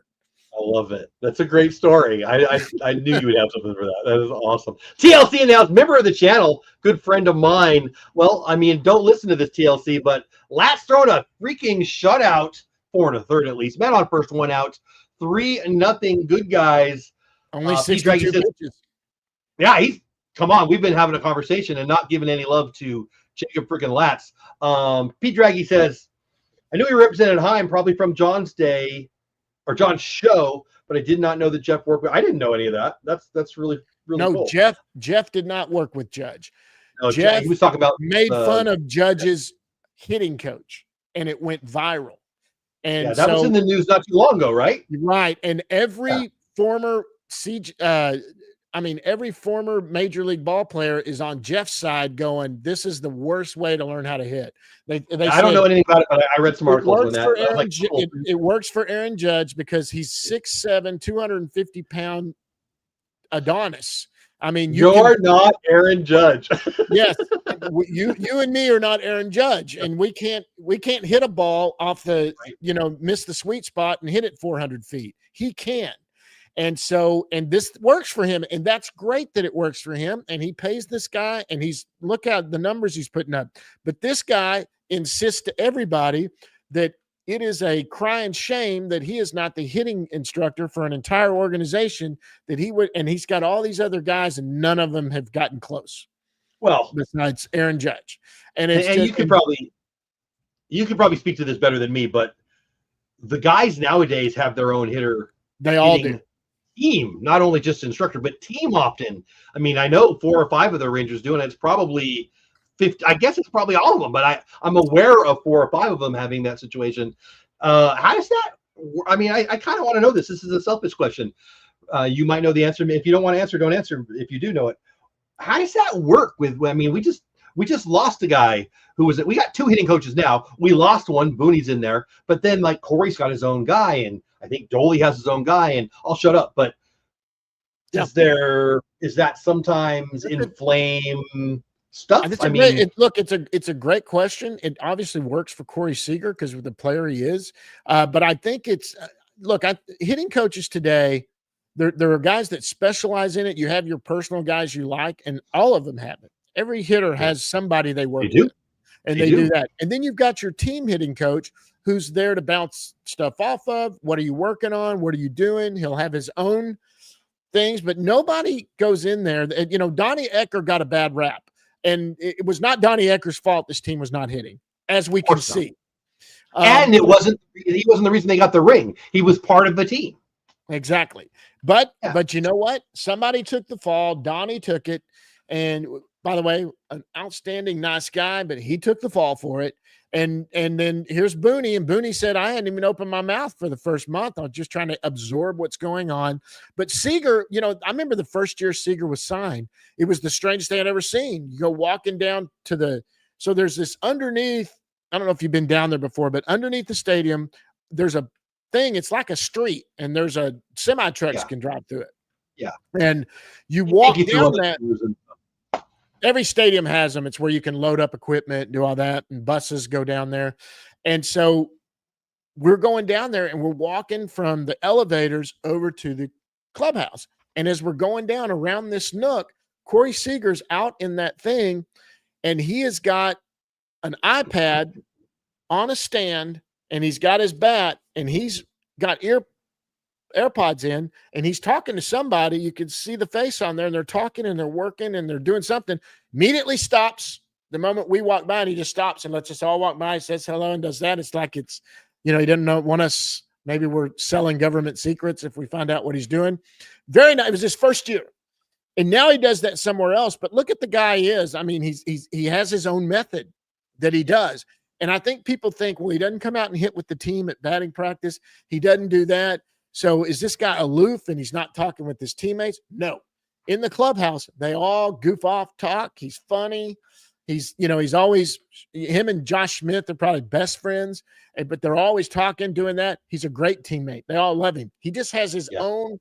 There's a reason he makes the money he makes, and there is a reason the success. It's his method, And these guys are superstitious. They go with what they're doing. And that's what, Well, you know. I mean, yeah, you said the second half of that sentence, they go with what they got them there, right? I mean, Right. I saw some reporter talking about it. Might have been on MLB. So I don't know, somewhere. I feel like it was on TV recently, and they were kind of making fun of the fact that a guy comes in from a strikeout and goes straight to the iPad, and that's just old guy talk, in my opinion. I think that the amount of, and you could have analysis paralysis, there's no doubt, but the amount of information that these guys have now, like it's like what a drive line, they know exactly what to do now. Like when I'm graduated high school in '88, to tell everybody I'm old. So in '88 was the last time I got to throw. Day. There you go. Well, okay, so I thought I was already, but whatever. I was guessing. I was talking to two dudes, a high school coach and maybe the JV coach, maybe a third guy. You know, and I went to some things. And I did more than the average kid then. I had more coaches pouring into me than the average kid then, but still nothing like today. The exact, if you do this, they know everything scientific. I mean, I love it. I'm fascinated by it. And, you know, people can talk about driveline positively and negatively. It's definitely made it more realistic what we're doing. Yeah. And then the hitting, you know, the hitting is it's a science also. I mean, you're old enough then, you're going to know these names, but guys like Charlie Lau, again, I grew up in San Diego, so I love me some Tony Gwynn. Wade Boggs was doing the Charlie Lau thing. Now, like I remember we were talking about, do you want to uppercut? I got yelled at for doing what Justin Turner went and became a freaking zillionaire starting to do. Like if I lifted that, if I dropped this and I lifted that, I was going to go sit on I was going to get yelled at. And now, if you don't do that, they're not even going to look at you anymore. It's just a different world. Yeah. No, it's totally it. And I did it too. I played for Duncanville High School, which is one of the biggest high schools in the country, one of the biggest sports programs in the country. I played football and baseball back then. And, you know, we had great coaches. Back then, we weren't known for football. We were known for baseball. And we were nationally ranked. I played with Major League ball players. David Need, I don't know if you know the name David Need, played David Need was the opening day starter for the first Colorado Rocky game ever. He was my high school quarterback. He was drafted by the Braves. He came up with Glavin and Smoltz and all those guys with the Braves, and he was picked up in the expansion draft when the Florida Marlins and the Colorado Rockies were added into Major League Baseball. They had an expansion draft, kind of like a Rule 5, and players were left unprotected. And anytime one of your players was taken, you could grab another player off that list and pull them back into your organization. And it's how they built their organization. And David Need was the #1 overall pick. In that draft because of the Braves. And he was their opening day starter. He ended up playing about 4 or 5 years. He had some arm issues, but he was my high school quarterback. That's amazing. A lot of people know Barry Foster. Barry Foster was a running back for the Pittsburgh Steelers. Arkansas, yeah. Yep. The year that Barry Foster was my running back, and I was the starting wide receiver. But Barry Foster and I returned punts together. Barry and I are still friends. He's an assistant principal in the Metroplex. Probably has I'm not going to say which one. I don't want anyone. No. Probably a bad idea, but that's still pretty cool. Yeah. We're friends. We talk every once in a while. Ray Crockett. Do the kids know? Oh, yeah. Keep going. Yeah, Ray Crockett I used to take him home from practice. He didn't have a car back then, but he was a year older than me, and he lit me up in practice. He was a defensive back, and that guy could hit. He ended up winning 2 Super Bowls with the we had some athletes, but in football, we never made the playoffs. But in baseball, we had a lot of guys. Steve Gibraltar, Chad Allen, he played for the Rangers a few years back. He was from Duncanville. Mike Bassick. I used to umpire Mike Bassick when he was a kid. Throw him out. Yep. That's fun. TLC, I'll get you your question. All my athletes that are famous now or wherever famous did things against me. I told you the Dave Roberts story, both in football and baseball. He made me look like an idiot. Junior Seau, you're old enough to know the name, Hall of Famer. He sacked me. He could have killed me if he wanted to. So you know football a little bit. 3-step drop, right? Quick. Yep. 3-step drop. It's going to be out quick. Yeah. I didn't even plant my 3rd step. My back foot doesn't even plant. He sacks me. He lifts me up. He pings me back like a freaking, I don't know what, a plastic thing. Everybody's still going. So this junior had sacked me and lifted me up. I got mud in my face because it was a wet day, and I just tossed the ball away because I didn't want to get hit again. He could have murdered me if he wanted to. I'll tell you another one with Seau. This is on our highlight film back a million years ago, 86. That's the second hit for Young. Second hit for Young. Nice. My junior year, his senior year, he's a year older than me. Little mini post, little slant. My receiver Travis makes the play. It's on our highlight film at the end of the year. It's a good play. He catches it and he runs down the field. I don't know how many yards we got. Who cares? Junior's in my face when I let it go. Junior on the video makes the tackle, and it's on our highlight film because he scored so many, or we got so many yards. That's Junior Seau story. I'll tell you one more Junior Seau story. I was sitting in the stands for this one.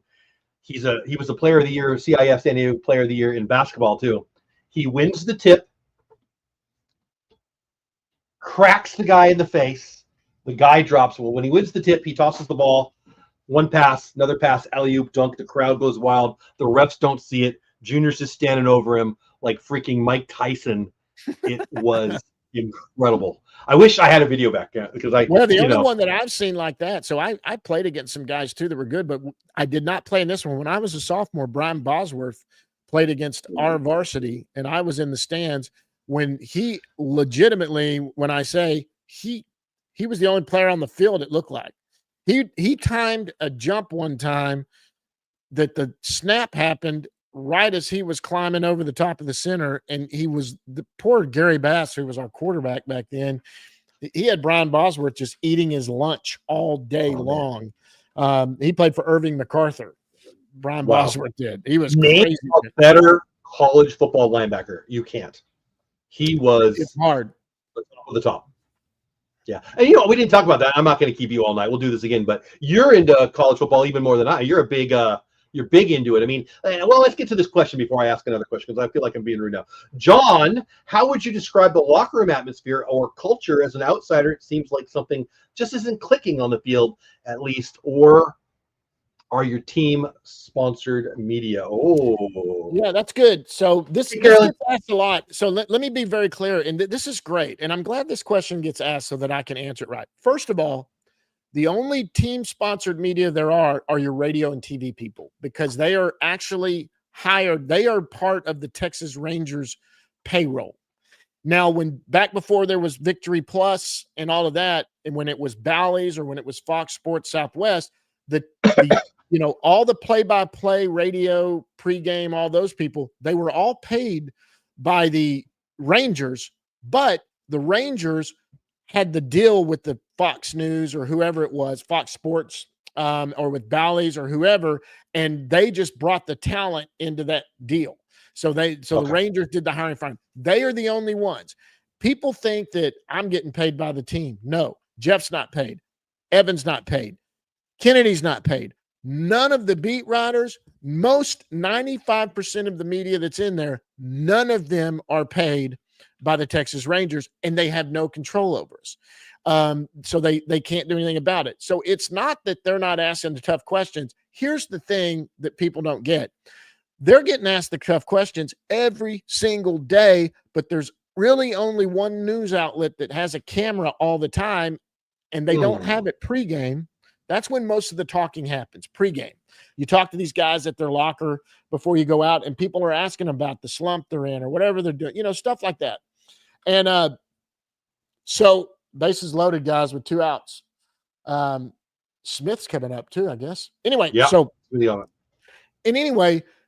But when there's not a camera on it, and I never video pregame, I only video postgame. Are you allowed to? Can you? Can you grab the phone? They really don't. I can, but they really don't want you to. Like I'll do it like when someone's making their major league debut and they're there and we're doing that. I always get a video of them. They're getting, Blaine Krim and all that. They're getting called up. I'll do that. But a Thursday evening game, you're not going to get in Corey's face talking in pregame? Pregame, no. After the game, you'll get the guys you need to talk to, and I'll always have a video of that. Are you talking about now on the field, or are you talking about in the clubhouse, or in the clubhouse? Okay. And is that why you're not going to put the camera? Because it's not the media space, right? It's not the public space. Is that why you're not going to do that? I do it because I had like Bruce Bochy does his pregame interview. there's never a camera on him. Every once in a while, Victory will have one video camera, and some people will put a camera on him. One day I was going to do it, put that on, and Rich just said, "Hey, don't video this." And actually, no, it was Jeff.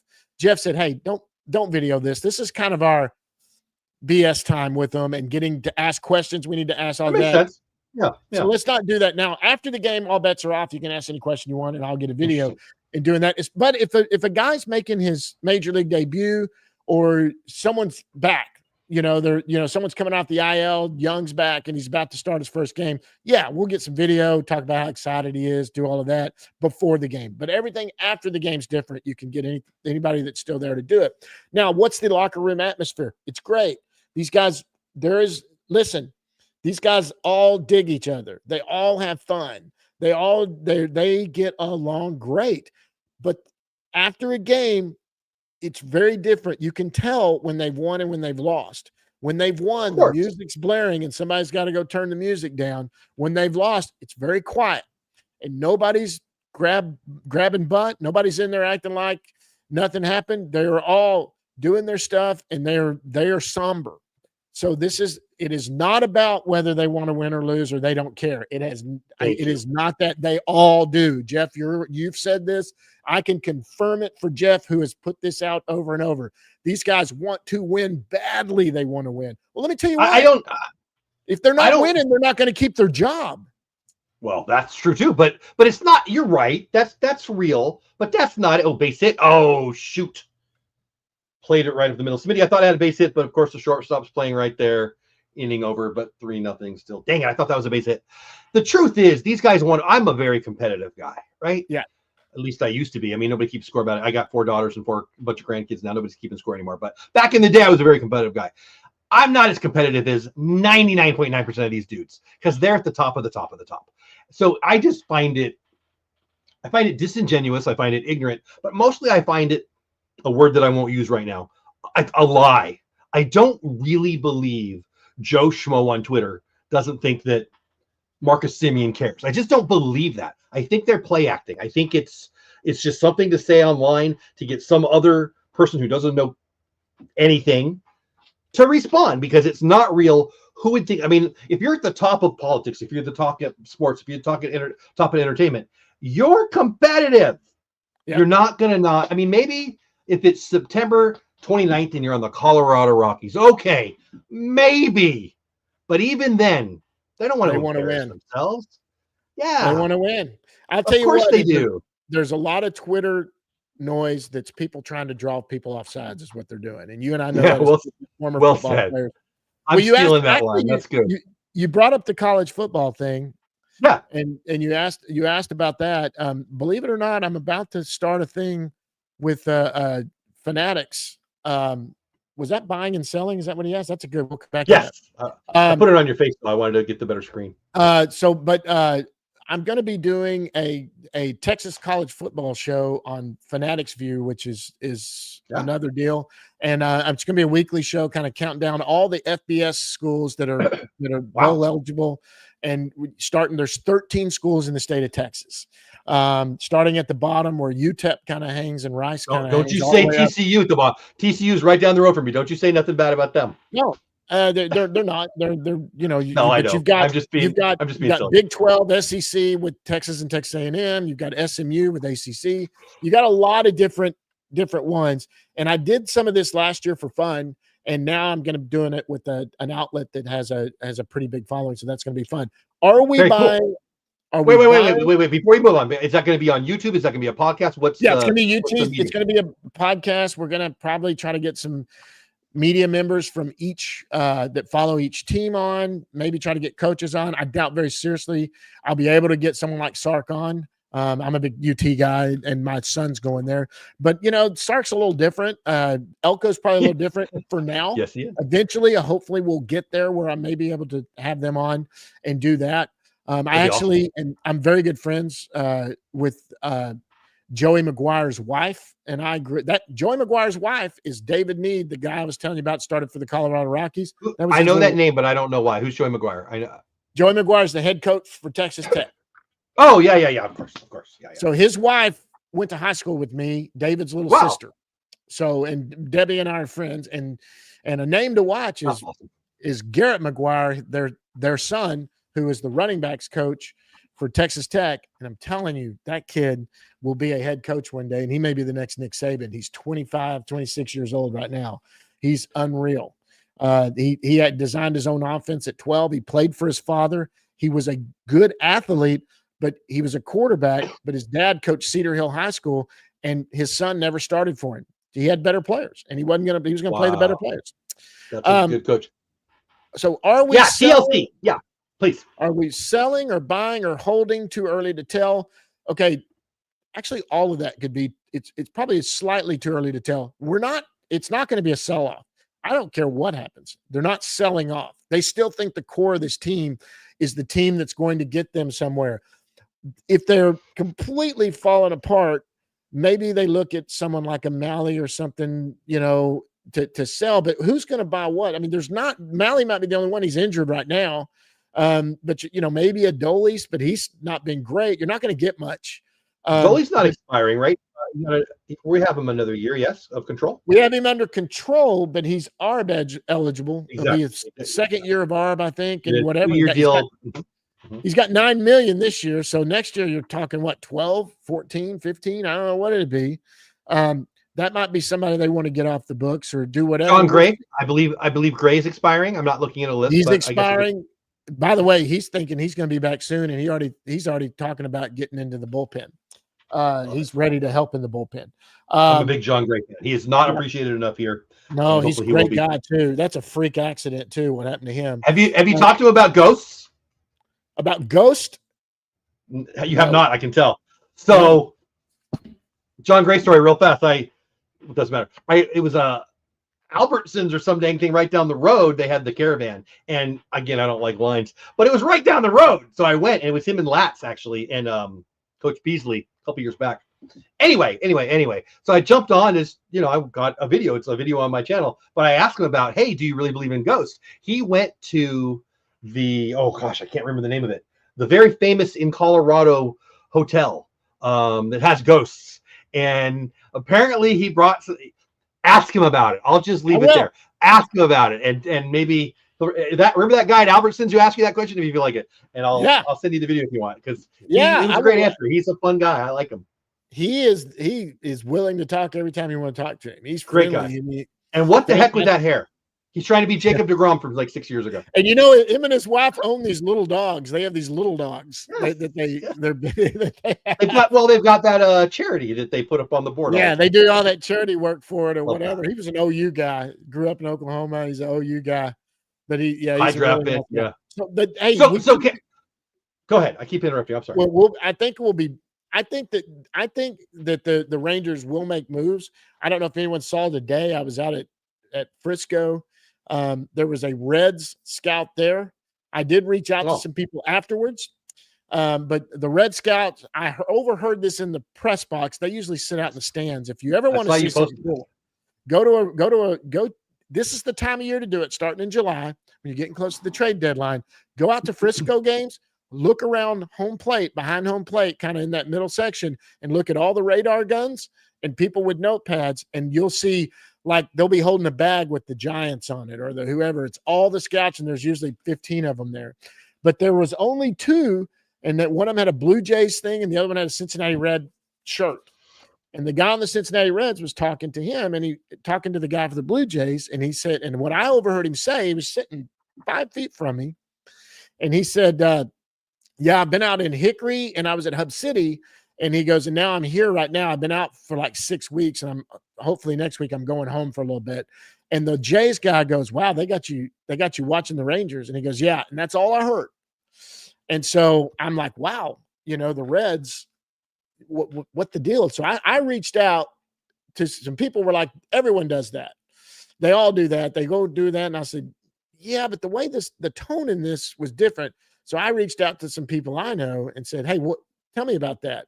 And they said, yeah, there are guys, they go out, some guys they work every American League West team, or they do all the organizations for American League West, or there's some that have 5 teams. These 5 teams you do, usually it's areas where you're in an area or something like that. But the fact that he answered it that way could tell you that maybe there's been some conversations or something, or he's getting a line on what's going on. Maybe they think there's potential something there with the Rangers, and so they're seeing what the Rangers have.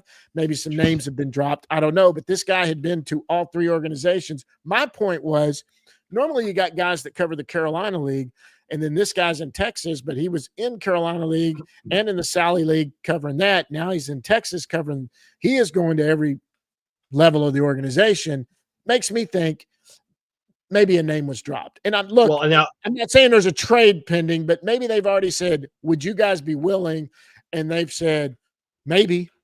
And so, and from what you're saying, that would be us buying, because he's looking at prospects. That would be the Rangers looking at somebody on the Reds. Buying. Yeah, exactly. But it could be nothing. But what I'm saying is, and what I mean by that is that it could just be, hey, would you be interested in selling this player? And they were like, well, let's see where we are. But you know what? I mean, let's see. But that's somebody we might look at or something to that effect. And even though right now they're not pulling a trigger on anything, well, if that's the case, well, then you're going to send your guy out to check out their organization. Mm-hmm. So to see what they've got, what's some names we want to put into the deal, and start getting their organization. And that's why, they're doing that. And right now, the most talent is at AA. Yeah, by far. Yeah. I mean, and that makes me want to ask you about Cam. Well, I want to follow up to that, and it made me think of AA guys. And Cam Colley, nobody's talking about, and I really like that kid. But whatever, I want to follow up to that. But let's reset. 0-1 count to Simeon. Seager's on first. 1 out, 3-0. Good guys. Top of 7. My follow-up to that is our luxury tax situation. CY and I guess all the way from Mr. Davis, been pretty clear that the luxury tax is something they're going to respect. They're not going to go over this year. They want to reset, which I think is good news, so we can do some damage in the offseason. Blah, blah, blah, blah, blah, blah, blah. Malley, $5 million bonus going to be achieved almost assuredly. He's been out a little bit here, but it looks like it. I'm not a salary tax or a luxury tax expert by any means, and nobody really is, because the official numbers aren't even public. A couple websites out there that have different numbers. They're all close. If CY and the ownership in Mr. Davis are to be believed, we don't have any money to spend. We're going to have a even money swap, and or we give up more money than we receive. Well, that's not what buyers do. I don't know if you have any thoughts on, maybe you're not in the salary cap or whatever, but you tell me how we're going to add. Yeah, that's where. So what it is, they're not afraid to go over the salary cap, especially if they're on a run and they think they can do it. Their deal was they weren't going to start out that way do it. So believe me, if the deal is there, they're going to have to go over the salary cap. They're below. CY just barely, though. CY just the other day said we're going to go add probably reliever, and we're looking to add. To which I was, and I know, I believe enough about CY that he's not going to lie. I mean, I know that some will, but he's not that kind of guy. There's the evidence demands a verdict, and he doesn't play that game. But it would be, I hate the luxury tax so much. I hate it. I hate it. But it does make a lot of sense strategically with the CBA in place as it is to reset. I mean, people are talking about Murakami next year, and obviously there's going to be some names to add. Base hit into left field. Let's see, Corey with the bad ham. He's going to come in. He's in safely. Always a little worried when Corey's running. Always watch him stand up, and he's a little ginger, but he scores a run. 4-0. Dolly knocks in a run there.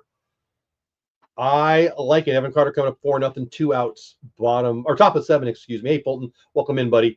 So you think, you really believe that we might add in the luxury tax situation is not going to be of course. So inhibitor? The deal is, if right now, if you're sitting right at the luxury tax, because there's 2 levels of the luxury tax that you have to pay the penalty on. And it's not like you're not allowed to go over the luxury tax. It's just you got to pay more of the luxury tax if you're going to, like the Mets are so far above it right now. They're, but that billionaire there doesn't care. He just wants to win. So he's buying players or doing what he wants to.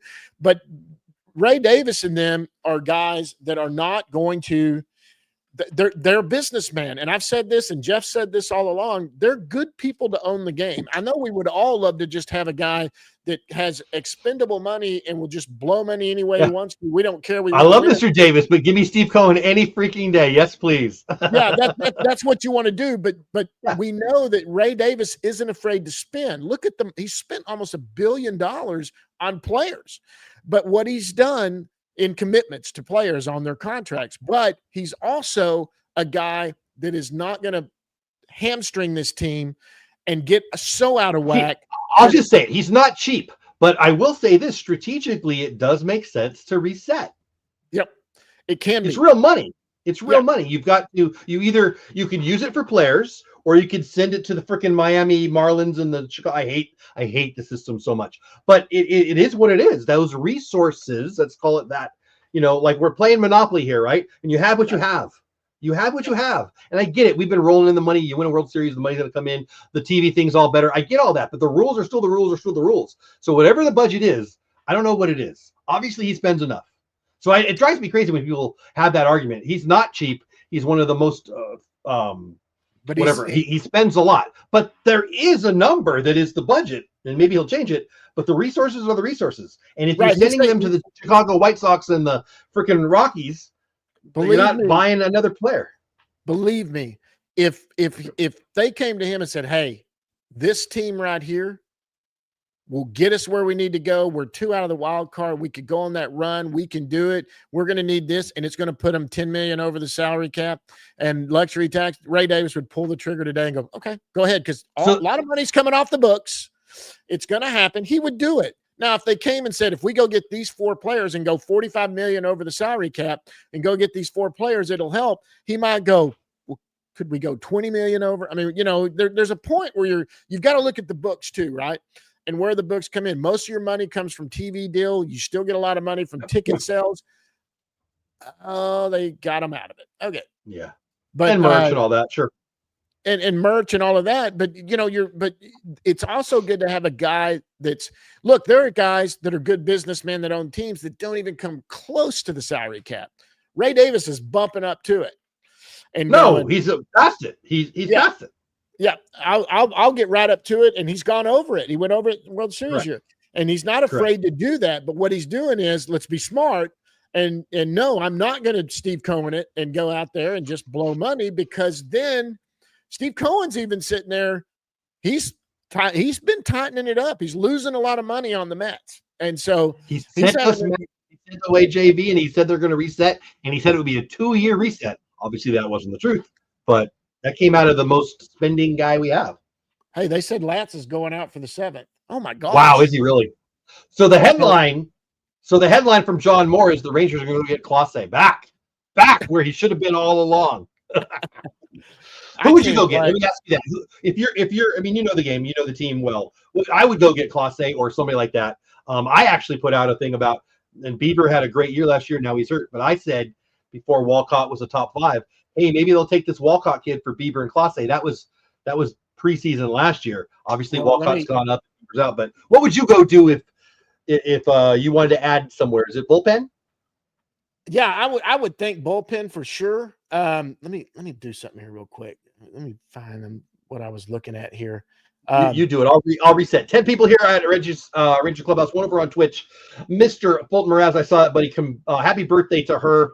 I'm glad you're here. All right, what you got, John? So who was the team that was here today? I said, and then I immediately, when I heard that, I went and checked out that team and said, okay, well, what do they have? Well, they've got a closer who's at the end of his contract, named Emilio Pagan. I don't know how you say that. Pagan. He's filthy. He's amazing. So he's saved 18 games, and he's going to be a free agent after 25 seasons. Is that somebody that maybe I don't know. Look, I don't know. And the guy could just be, I don't know. So you're looking at stuff like that. You're saying about Clase, Emmanuel Clase. That would be great. They're probably going to be sellers. The Reds will not be sellers. They'll be buyers, in my never so humble opinion. Whatever. But do they have do the Reds have somebody that, like, we could slide them into the closer's role? Maybe we could get something for that. Maybe the Reds say, hey, we could close with this guy, But you know what we need? We do need another bat, or we need I don't know. The Rangers. Here's where the Rangers would be sellers. The Rangers would be sellers probably to open up 40-man spots. So some of these guys, and it would just be cheap. It would be, give me your Rule 5 eligible guy next year, and I'll give you Ezekiel Duran, or I'll go give you some of these guys, because you want to open up some 40-man spots for the offseason. Sure. You don't want to DFA them and do stuff like that. And so that's where I could see some stuff, maybe some pitchers. Look at somebody like, we just had on Hobie Milner last week. That's a guy that's had a great year. I mean, doing stuff like that. I just don't know, though. I mean, they're not. I imagine right now the phone has rang, and they've taken every call, and they're thinking about it. But in no way whatsoever is it they're set in stone with what they're doing. They're not going to do a sell-off. They're just not. I mean, I know everybody thinks tear it down, Simeon, Seager, nobody's going to take on those salaries. You would get a lot back. They have to approve the trades. In a lot of cases, those big contracts have some limited no trade in there. So no, it's just not going to happen. Period. Marcus and Corey aren't going anywhere, nor should they. It makes no sense. Let me dive on the red. Okay, so the question on Marcus, real quick, and on especially Corey. The question on Corey is there a point where Corey maybe needs to slide over or be a first baseman? Right now, I don't see it. That won't be a 2025 thing, though. It won't be then, and I don't think it'll be next year either. My point is it'll be off-season conversation, not a middle of the season conversation. Absolutely. Oh yeah. And I still think next year they go into it with him penciled in at shortstop. I agree. And if Walcott is on people's mind, I don't think he's ETA next year. I mean, maybe, but certainly not at opening day. But go back to your Reds, though. I don't want to get off of that. I mean, here, just looking at their depth chart, my brain, I don't know anything. This is just me looking at it. But the names would be Nick Martinez, old friend. Chase Burns going to throw 100 miles an hour starting today for them. So they're going to have a spot, and Nick Martinez might be that. He's kind of a starter and a reliever. Pagan's their closer. Okay, Taylor Rogers has closed. He's with them. Scott Barlow has closed. He's with them. So it could be one of those names that aren't. They have some saves on the back of their baseball card, but they're not. Well, they're not class A. Yeah, I wanted Barlow for a couple of years, actually. He's a good right-hander. They actually also have Brent Suter, that lefty, so he's done a little closing. I'm not saying they only have to go after a closer, just if we're looking at closers. Right. Good stuff. Latz is out there still. God, he just walked somebody, didn't he? Yeah, but Jacob Latz is it's a good day to have a good start. Sorry, Cody Bradford, but you're out for this year and next. Jacob Latz just walked his second guy, but 6 complete shutout innings. Now he just walked his second guy here to start this inning. I'm sure so that's not great. He is. Bochy's already walking out there. But my point is, this is a great freaking start, and he's earning another one for sure. Without a doubt. Yeah. Kumar, too, by the way. Kumar, who, here's my issue, and I know I want to give you an exit here in a minute, so I'm trying to let you off the hook here if you want to go. But before I do that, my thing with Kumar that I don't think anyone is saying that I haven't read it, I haven't heard it. My issue with Kumar for 2025, and CY said he's a starter, and Bochy said he was a starter, and they're not thinking about the pen for him. What's the maximum innings we're going to let him throw in 2025? I'll tell you, it's not going to be more than 120. I don't know anything, but I can count. It's not going to be more than 120. And I don't know what he's at right now, but it's probably about half of that now. So if he pitches lights out, let's say in the second half, he's freaking Cy Young level good. I'm not saying I expect that. Let's just play this game. He's done in August. That doesn't help us. No. So he should be in the pen. Where am I wrong? Man, I talked to Jeff about this before, and he's like, learning to pitch out of the bullpen is a whole different animal. He goes, you these guys are routine guys, starting pitchers especially. It's a routine. How you do your pregame, how you do your warm, how you get ready to go. Could he learn to come out of the pen? Absolutely. Absolutely, he could do it. But the way you normally do something like that is you'd have to send him down to the minor leagues and go start coming out of the bullpen. and Yeah. you would have to let him work there. Can you work 2 days in a row? Can you work, So uh, I respect Jeff. I respect Jeff, and he knows more baseball than I do. I believe that deeply. That said, it doesn't hurt the other way. Starters or relievers go to be an opener. It doesn't. What's the big deal? I mean, I get it. Creature habit. I don't. I'm not going to poo-poo that. But Kumar, you can sit for August and September, or Kumar, you could be a leverage guy in the 8th or 9th or 7th, maybe. With the big club, like CJ Wilson, closed for, he's in the top 20 saves list still for the Rangers. Nobody thinks of him as a reliever. I mean, plenty of guys relieve for a year or two and then get Kenny there, Rogers right? used to be a reliever. Exactly. Thank you. Another good one. Yeah. Yeah. So, So I mean, I don't know. it very well. I mean, you're right. I mean, and it could work. I tell you right now, who I think is going to end up being this team's closer is going to be John Gray. John Gray is unbelievable. His ball jumps out of his hand when he's going. He's the guy, though, that if you think about it, he always starts out hot, and then that third inning, maybe Yeah. he has just a little First bit time of around, his numbers first time around far exceed second. Well, and he told us, he said, I could jump to the bullpen easy. He goes, I haven't. Did he really? See, that makes me feel better about it, because I in my head am thinking he's a starter. He's been a starter. He wants to get paid like a starter again next year. I think he expects to go to the bullpen when he comes back. Oh, And he's like, such good news. he's like, man, he goes, the way that my arm works, I would be fine. I could go pitch an inning a day for He said that. Yeah, he is on the record saying that. Yeah. Love that. P. Draghi says Alexis Diaz. So here's the thing with Alexis Diaz. Alexis Diaz is a Dodger because of the Dodgers. He's I don't know what his contract is, $4.5 million or whatever it is. I'm just guessing. I don't know. And he's not good enough to be the Reds closer right now. I just gave you 3 or 4 guys that can close in the major leagues that are on the Reds. Yeah. None of them are Alexis Diaz right now. But the Dodgers have so much money that they can put him down at AAA. He's not coming here. You're not paying him $4.5 million or whatever to maybe pitch. He hasn't been effective. I wish he was what he was, but we wouldn't get him at 4.5 anyway. I thought Kirby Yates might come back. I get it. He wants a ring. I really thought Robinson's still out there. You know what? He made $10 million or $100 million in his career. His story is the JD Martinez story. I don't know if you know it, but JD Martinez made $150 million in his career. JD Martinez said he'd come play, and he's got a number. I don't know what that number is. If it's public, I don't know what it is. But he's having fun playing pickleball. I don't know what day. Oh, that's way out of here. Is that holy crap? Gary Sanchez, 3rd bomb of the year, in the middle of a good point I was trying to make. 4-3 now, right? There's 2 guys on one there.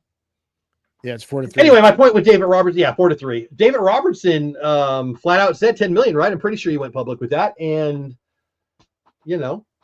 I don't know what he's doing, but I bet he's having fun. I don't know. I bet his wife is hot and his kids are fun and the beach is beautiful. I mean, if I made $100 million, I wouldn't be in a rush to go do anything either. So I respect it. I sure think he would look good in our pen right now, especially right now when this is a 1-run game all of a sudden. Yep, I would too.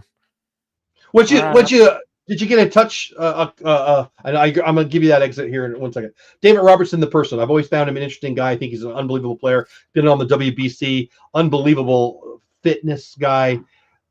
Interesting guy. A lot of fire on the field. Which is any insight on the man? I'm interested. Great. He's one of the funnest guys to talk to. He loves to talk.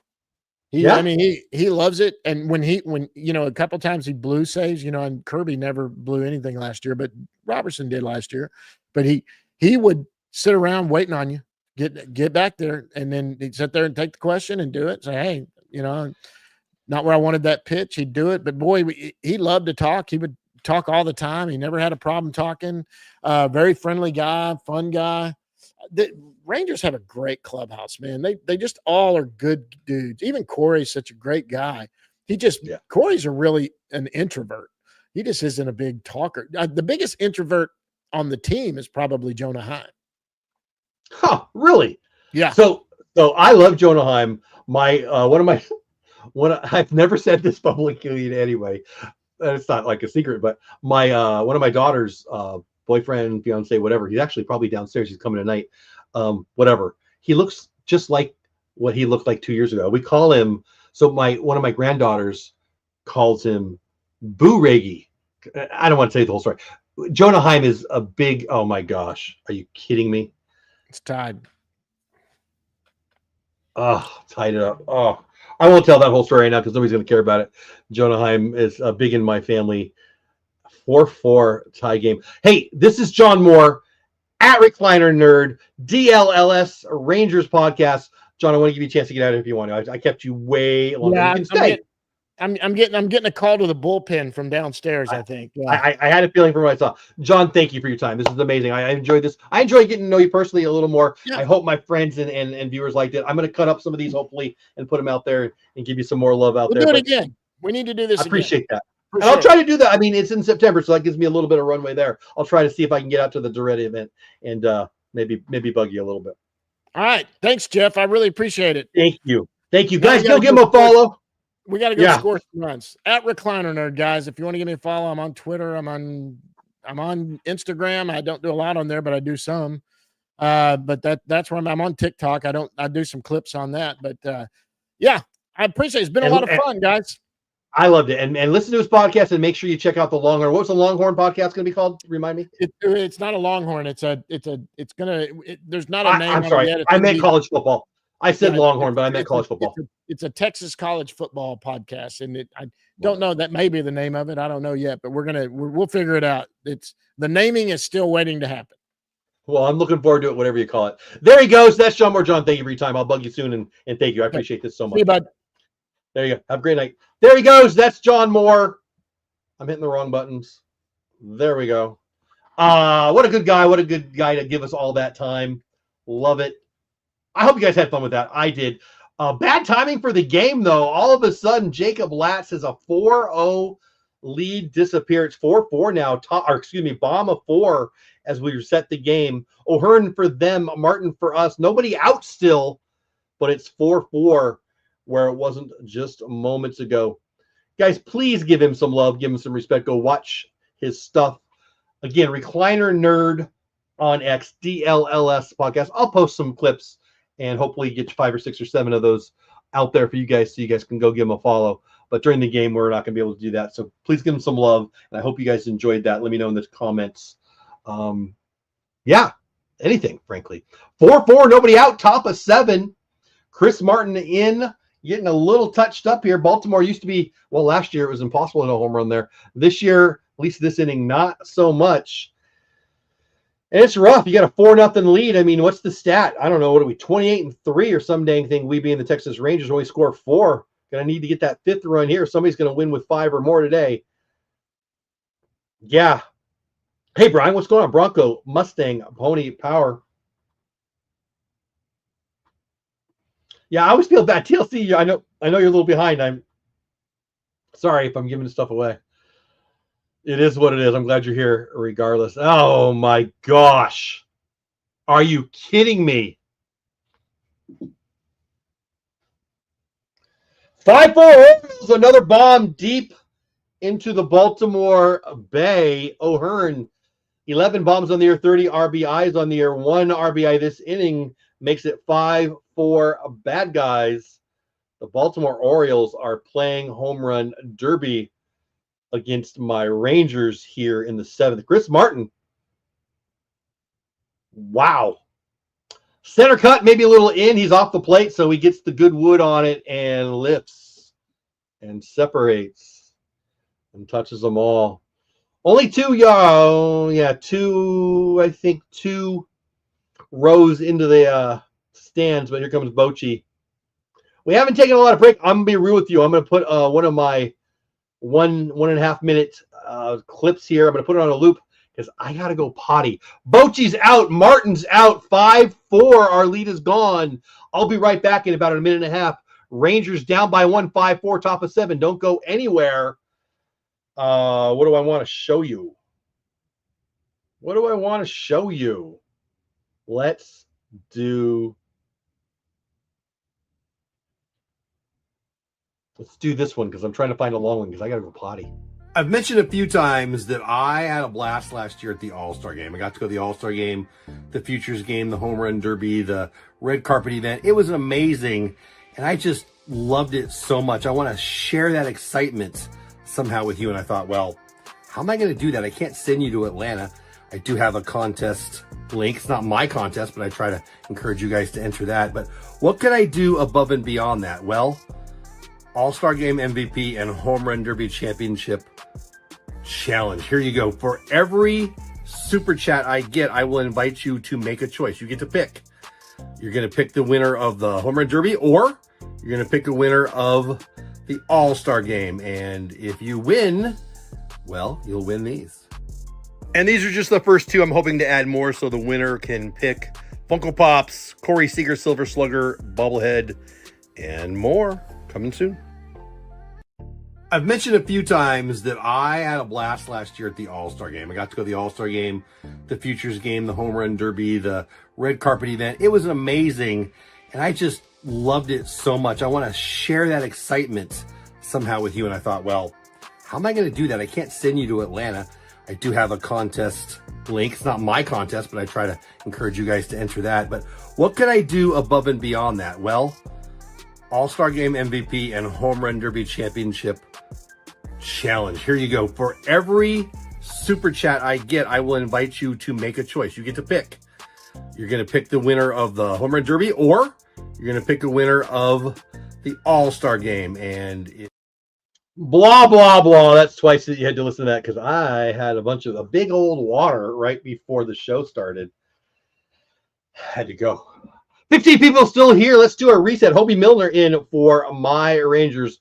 One person over on Twitch, 14 here on Texas Rangers Clubhouse. I appreciate every single one of you. I hope you all subscribe to the channel. My boys had a 4-0 lead. Jacob Latz pitched a great shutout through 6, right? Shutout through 5, shutout through 6, whatever it was. Looked great. Big start. Walked a couple to start the inning. They pull them out. 4-0 for us. Turns into 5-4 for them.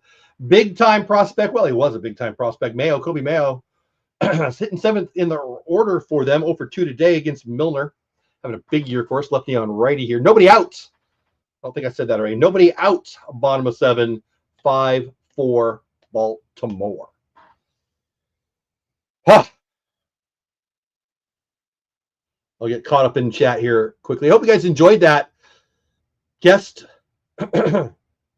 Oh, my gosh. Oh, good. Okay. Smash to the third baseman. 5-3. Josh Young makes the play. Got to be honest, off the bat, I thought that was a double. Our guest was a great guest. I hope you guys appreciate that. John Moore, DLLS podcast. Again, I will post out some links on this, but I hope you guys give him some love. That was really nice of him.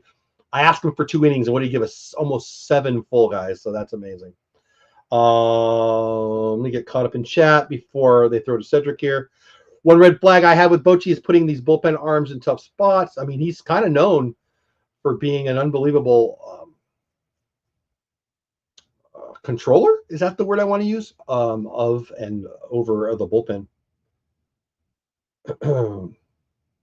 Has bitched that much all year. Troy just watched the home run. Yeah, your words in my brain. Yeah, TLC, right? Gio, what's going on, Gio? I don't think I saw you in here already. Welcome in, Gio777. OG subscriber to the channel. I'm glad you're here. Chris Martin is the worst pitcher on this team. I don't know if I agree with that. And his record is terrible, too. Last time he got a lucky save.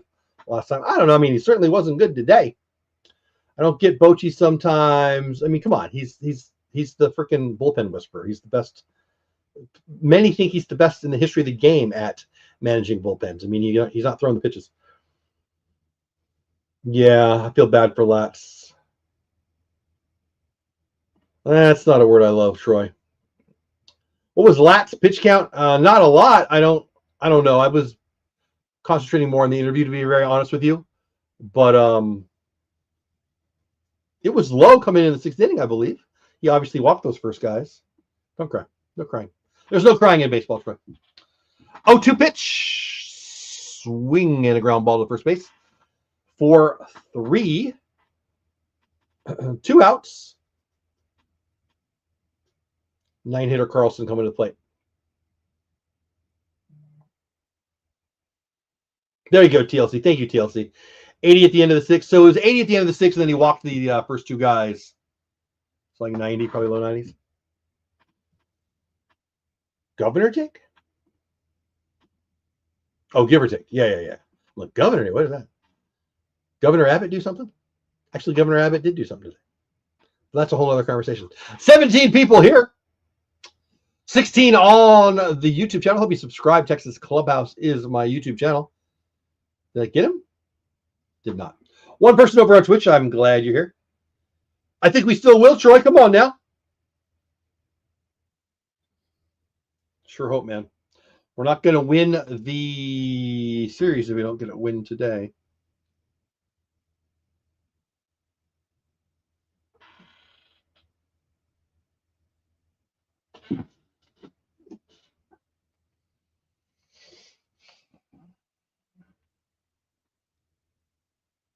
Gio, that's insane.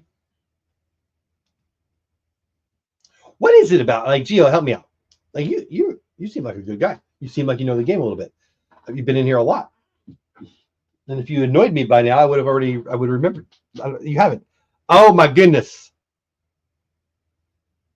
Okay, I thought they just hit another bomb. They did, but it was an F8. That's the inning. 5-4 bad guys. Gio, I want to ask you. We're going to go to a break, but I'll get the answer afterwards, hopefully.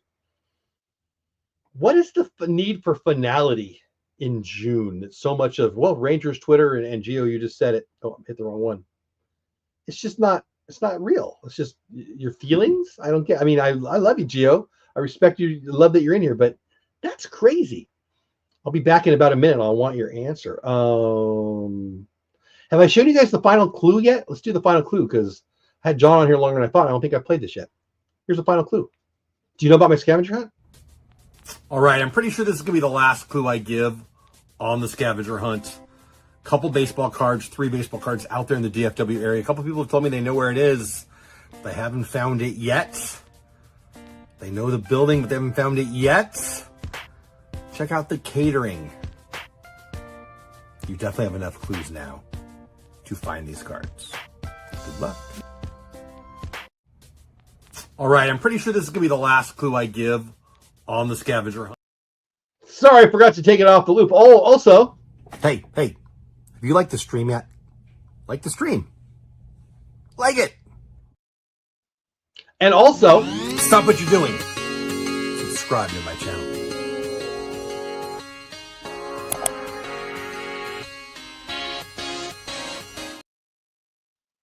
Five, 4 bad guys. We just gave up 5.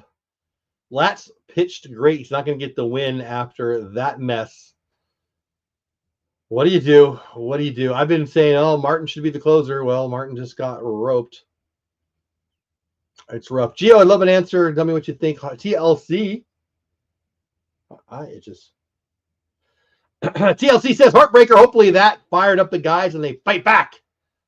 Let's pitch a great game, and I don't think he should have come out. And I agree with you there, TLC. I wasn't monitoring it close. I was doing the interview, so I wasn't into the game as much as I might normally be. And I think, wasn't it you, TLC, who said he was at 80 pitches? I think it was you. Regardless, I wasn't watching it, But I think I agree. 6 full shutout, I would have got him out of there. That said, not sure that would have helped that much. I mean, he did walk the first 2, but Martin was throwing gasoline on that fire. Gregory Soto, he's been a really good lefty. He was with the Phillies for a long time. Career has taken a little bit of a turn down, but boy, when he was in Philly, he was filthy in Philly. Sam Haggerty hitting about 278 on the year, up for the first time today. And get a righty against the lefty, of course. Osuna hitting lefty, you wouldn't leave him in against Soto, is what I should be saying. Haggerty hitting from the right side. Nobody out, top of 8. 6 outs to go. Baltimore's up by 1, 5-4. Rangers are in, what's the word? Rangers are in a position to lose a game when they scored 4 runs, which hasn't happened, but I think 3 times all year. I think that's right. Thankfully, I missed the Rays walk-off a few weeks. Oh, man, those Rays series was rough. Give me 7 runs. There you go, Kerm. Sorry I haven't been able to watch at the beginning. That's okay. No, sorry. These 5 of 30 games are hard to be settled into. I agree with you. Worked out for me well today, and I do like it when the game is over. Like last night, the game was so fast, I went downstairs, and I said to my wife, it's still light outside. What's going on? Yeah, I kind of scheduled my day differently because yesterday was a kind of a rush. Ball 4, Saggerty. Sam Haggerty turns into Saggerty. Haggerty is on first, nobody out. Our 9-hitter, 1 for 2 on the day. Kyle Higashioka, my sister's favorite ball player. It will be safe at 7-5. Yeah, there you go. Regardless of his actual pitch count from a guy who, that's exactly right, TLC. That's exactly what I think. That's why I was comfortable saying I would have pulled him out, even not being sure about this pitch count and not watching it as close as I normally would be. Takes a strike. 0-1. Again, I want to give some love to John there, and I really hope you guys enjoyed that. That's the show I want to have. I mean, I'm not going to always have guests, and I have a real life, so I don't have time to be booking guests all the time, and I don't have like a Rolodex of people either, for that matter. But I want to bring on people that have different opinions. I want to bring on people that have different insights, and I love people who report on the game. I think if you listen to the whole interview, you heard that. I think I've said it a few times, and he was great. Well, Kane last night was great. John tonight was great. I got a couple other things in. Oh, come on, baby. Oh, he gave that one a ride. It went a little farther than I thought, but just an F8 in the book. 1 out, man, still on first. Well, my point is, long-term goal would be to have 1 or 2 or 3 people a game and let him go a couple innings. Keeping a guy 6 or 7 innings like I did last night with Kane and tonight with John, I actually kind of start to feel guilty.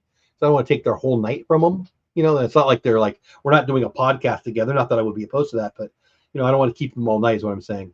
But anyway, I think it's the goal of the show from my brain, from my strategic, the value proposition I want to have is put out that kind of show where we have a couple guests on. And sometimes it'll just be me. Again, I've got a real life. I got real work. I don't have time to be booking people all day, every day. But I'm gonna put some feelers out there and try to get more people for you. I hope you guys like that. Jonah Heim in the leadoff spot, hitting for Josh Smith, a lefty on the hill, and oh, nice. The runner was going, and the pitch gets away from the catcher. Haggerty slides, of course, so he stays at second.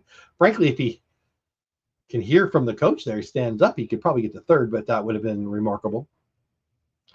But anyway, I was trying to say Gregory Soto, filthy lefty, not as good as he's been in the years past, but that would be why Smith comes out there for not a right-handed hitter, a switch hitter hitting right-handed Jonah Heim.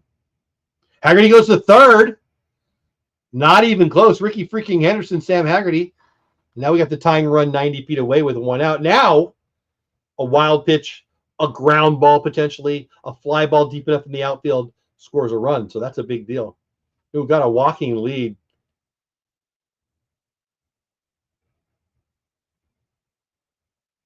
Wow, that's a pretty freaking great arm, actually. Or great throw, excuse me. Had a really big jump, but made it pretty close. Yeah, baby. Jonah Heim hits a fly ball, and that's going to tie it up.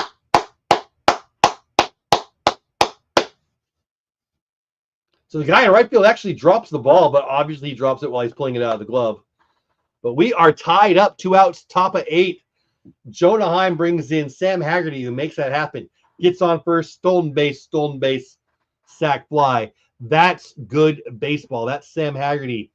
I did not believe when he came to the team. Boy, was I wrong. Sam Haggerty, Ricky Henderson, us that run right there. Love it. TLC says, Wyatt Langford up to bat. He's 0 for 4 already on the day. Not to be dramatic. Yeah, here we go. Should I even read anymore? Maybe I don't want to read anymore. Not to be dramatic, but okay, here we go. Not to be dramatic, but we needed a good showing during the series, especially after the. Yeah, I mean, that's not being dramatic. I thought you were going to say something that was going to make me crazy. You're right. We still do. 5-5, 2 outs, top of 8. Wyatt Langford solo home run right here would not make me sad.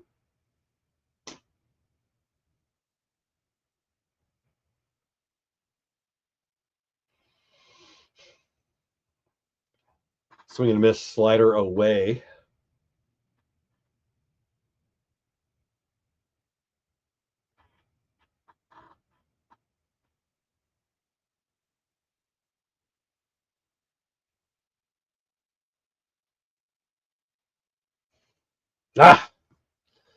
Slider away, strike 3. We go to the bottom of 8th. Tied up 5-5. 14 people here. 12 at Texas Clubhouse. 1 over on Dope. Dad, hope you come over to the Texas Clubhouse YouTube channel. 1 over on Twitch. You've been here a long time. Dad, appreciate you over on Twitch watching the show. Where are we? Where are we? Want a super chat? Want to become a member of the channel? Well, I would appreciate it, and if you did, give you a shot at one of these. I've mentioned a few times that I had a blast last year at the All-Star Game. I got to go to the All-Star Game, the Futures Game, the Home Run Derby, the red carpet event. It was amazing, and I just loved it so much. I want to share that excitement. I already showed you that one, didn't? That was when I went potty, huh? Sorry. Hey, check this out.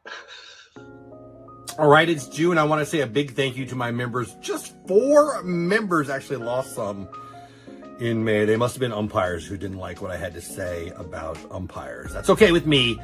Big love to my members. 86 in Company, TLC, Texas Haley, fans of the Green Bay Packers. You guys rock. And if you don't know about membership, that gives them access to kind of some cool emojis in chat, and they stand out in chat. They're kind of emboldened in a different color, so I see it. And of course, I've got some specials for them, including a monthly contest and just some other stuff for members. I hope they like it. I think they like it, and I know I like having them as members of the channel. If you want to check it out and join them, part of the Texas Clubhouse membership crew, that would be amazing. Thanks for being here. Go Rangers. And we have a 5th member again. Logan was and is again. He didn't get any love in that video. I need to replace that video. 15 of you here, 13 at the Clubhouse, Texas Clubhouse. Please subscribe to the channel. 1 over on Dole Dad. I hope I can talk you into coming over to Texas Clubhouse. Subscribing over here. 1 still on Twitch. Let's get caught up in chat.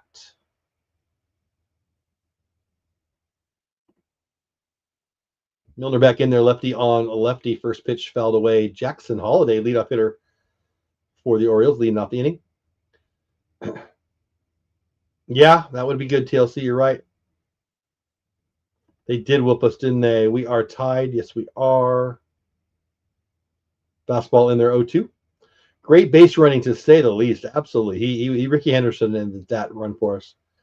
Gio, there we go. There's my answer. I only say it because the Rangers finally scored runs today. And if they lose, they would lose confidence. No, they will not. Love you, Gio. They'll be all right. They're not mental midgets. They're not going to lose any confidence over one game. It's a 162 game season. But ye of little faith, we're going to win this game. Come on. Maybe. Odds are probably in the Orioles' favor pretty strong right now. Bombing 8. They've got 6 outs to get a run. We've got 3. So, by just simple math, you got 67% chance to win the game. And they're the home team. So, I'm not going to lie to you. If you were an odds maker, you'd put the Orioles at a 70% chance or so to win this game at this point. Nice deuce. Well, excuse me, that's a sweeper or a slide or whatever. Strike 3. And the odds get a little better for us. Sorry to be math nerd there. 1 out, bottom of 8. 1, 2, 3 hitters for the Orioles this inning. Zeke Duran in as a defensive replacement. Haggerty stays in the game as they're showing on the board. Zeke goes over to first base. Will be in the leadoff spot, I'm sure, because Heim hit for Smitty. I hope I have all that right. I think I do. I'm not keeping a book, but I guess I could look at the game day that's right there. Roman Laureano hitting second for them. Fouls it away 1-1. Yeah, the umpires aren't doing a great job this year, are they?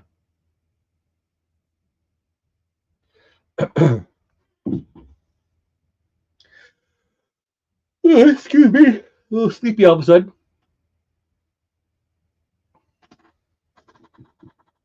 Not last night, but the nights before, I had a kind of weird evening. Didn't sleep a lot. And I think it's hitting me right now. Not yesterday where I thought it would, but today. A little tired, not gonna lie.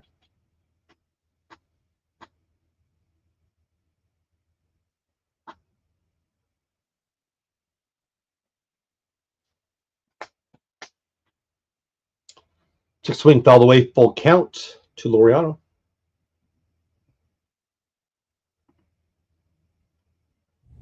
Hey, have you liked the stream yet? Like the stream. Like it.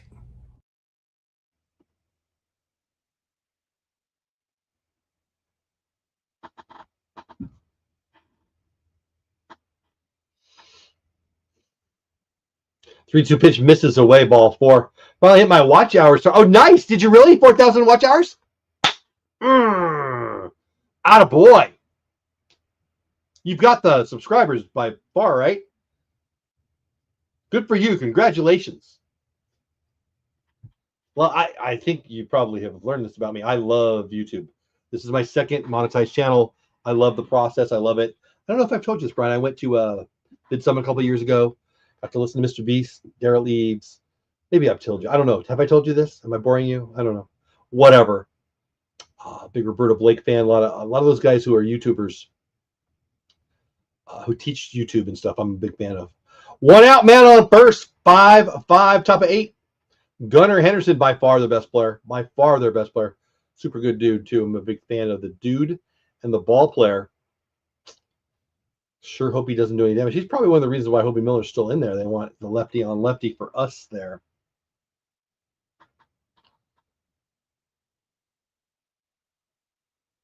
I hear you. Yeah, start somewhere, buddy. Guys, go check out Bronco Mustang Pony Power, the YouTube channel. Some good Christian camps, some car. I'm trying to remember what I've seen over there. Some car content. Good dude, friend of mine, friend from the channel here. Yeah, go give him a watch. Go subscribe to his channel and give him a watch. Yeah, baby, Hobie, strike 3. Sweeper down the middle, frankly. And that's the second out. Man on first. Gary Sanchez, their 4-hitter coming up. 1 for 2 on the day. That's a big AB right there. Now, the righty Sanchez probably, I should probably be concerned with him as much as I was with Gunnar there, but lefty on righty, obviously. Oh, and there we go. Bochy thinking like I am. Get Sanchez to hit against a righty. Hobie Miller's going to come out. Man on first, 2 outs. Bomb at 8th. We are tied up. We got a big one here. I don't know who the righty is coming in, but we need to get him to get Gary Sanchez out. And if so, we'll go to the top of the 9th. Tied up. I have the hiccups all of a sudden.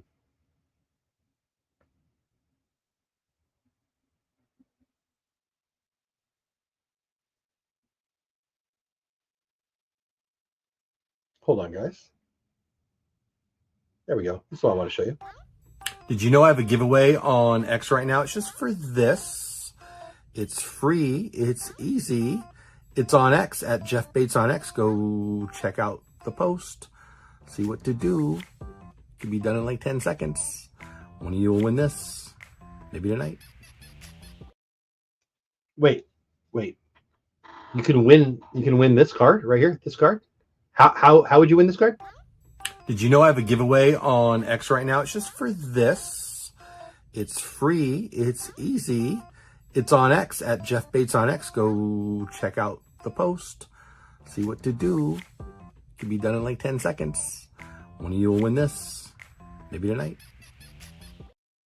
So before the show started tonight, only one person, my friend Jason actually, only one person had done what they need to do. And it's really easy. You just retweet a tweet that I sent out and you can win this. Wait, what?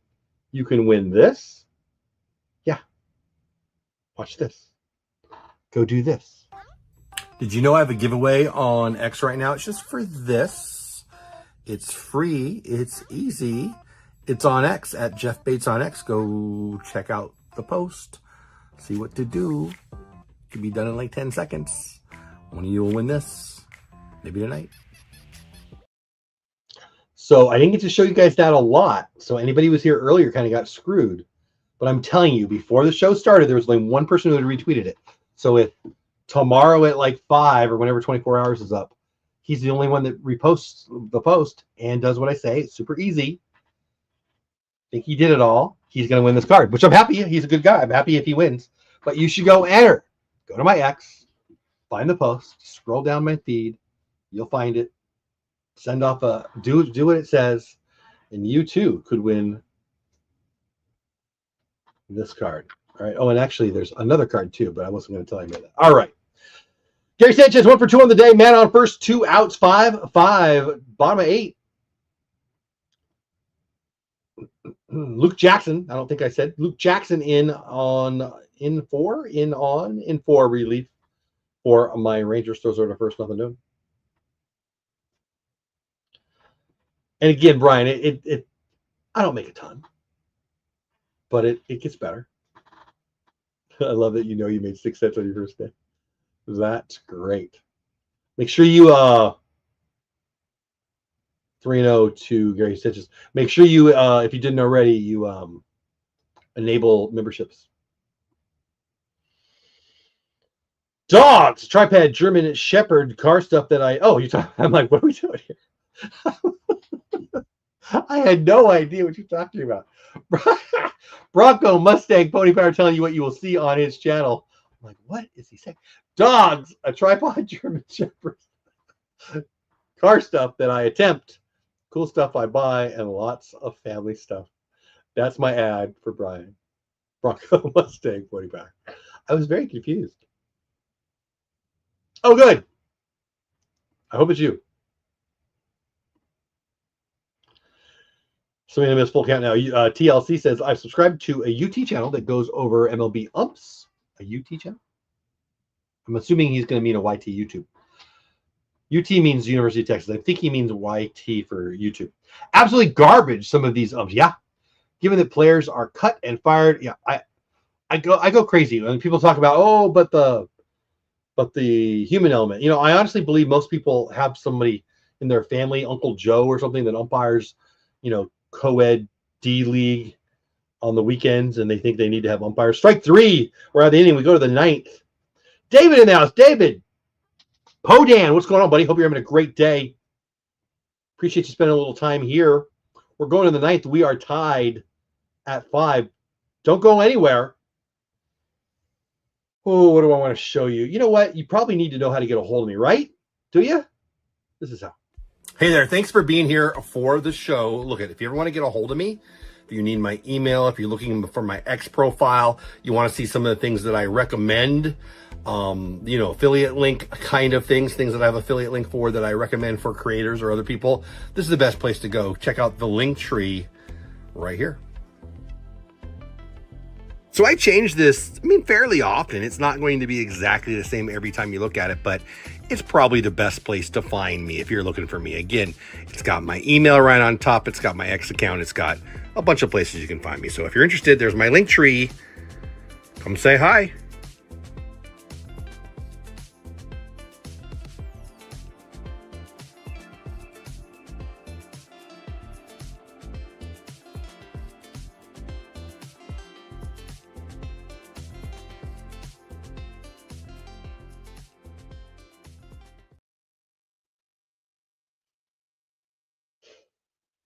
I was getting caught up in chat. David, hope you're having a great night. Welcome in. Welcome to the chat. All those things. Yeah, there we go. Cameron with the confidence and the happiness and the positivity. David, I do. At Dole Whip Dad over on YouTube. Yes. That's me. That was me. That is me. I still post over there. I've been pretty annoyed with Disney lately, David. Although I'll be going on a trip there. When are we going? I don't even know what I'm talking about. November, I think. We're pretty excited about it. We had a family reunion planned for November at Walt Disney World. And then my mom said, no. We told everybody. Mom said, no, we'll do it in May. Well, I already got my reservation. So I'm going in November and in May now, which is, I guess, better, right? But anyway, David, yeah, that's me. Did I know you back then? If you watch my shows or channel there, thank you. I'm honored. Welcome back. Felix Bautista in for the bad guys. He's filthy good. 2 more runs. Come on now. Felix Bautista's hard to get to.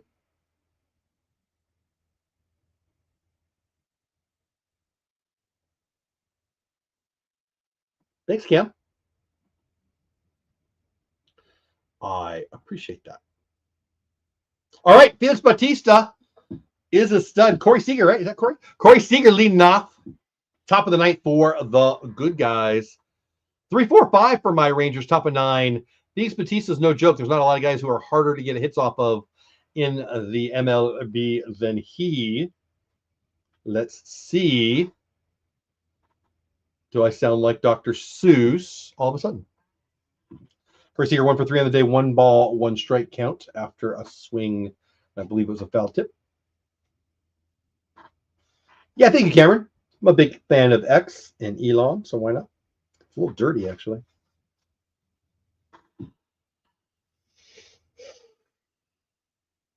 Yeah, baby. Base hit for Corey off of the stud single.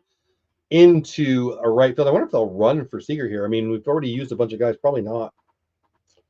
Probably not, because who would we play? Yeah, we're probably running out of people. Yeah, split finger up at the shoulders. I'll take it. So will Corey Seager. I'm going to put this screen up real fast because I got to get off camera here and turn on my fan. It's hot.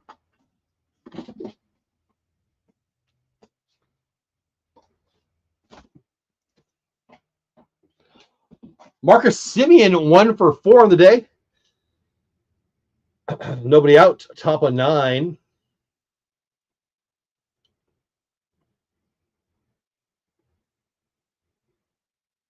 I had to go turn on my fan there. Sorry about that. Yeah, you're right, Kerm.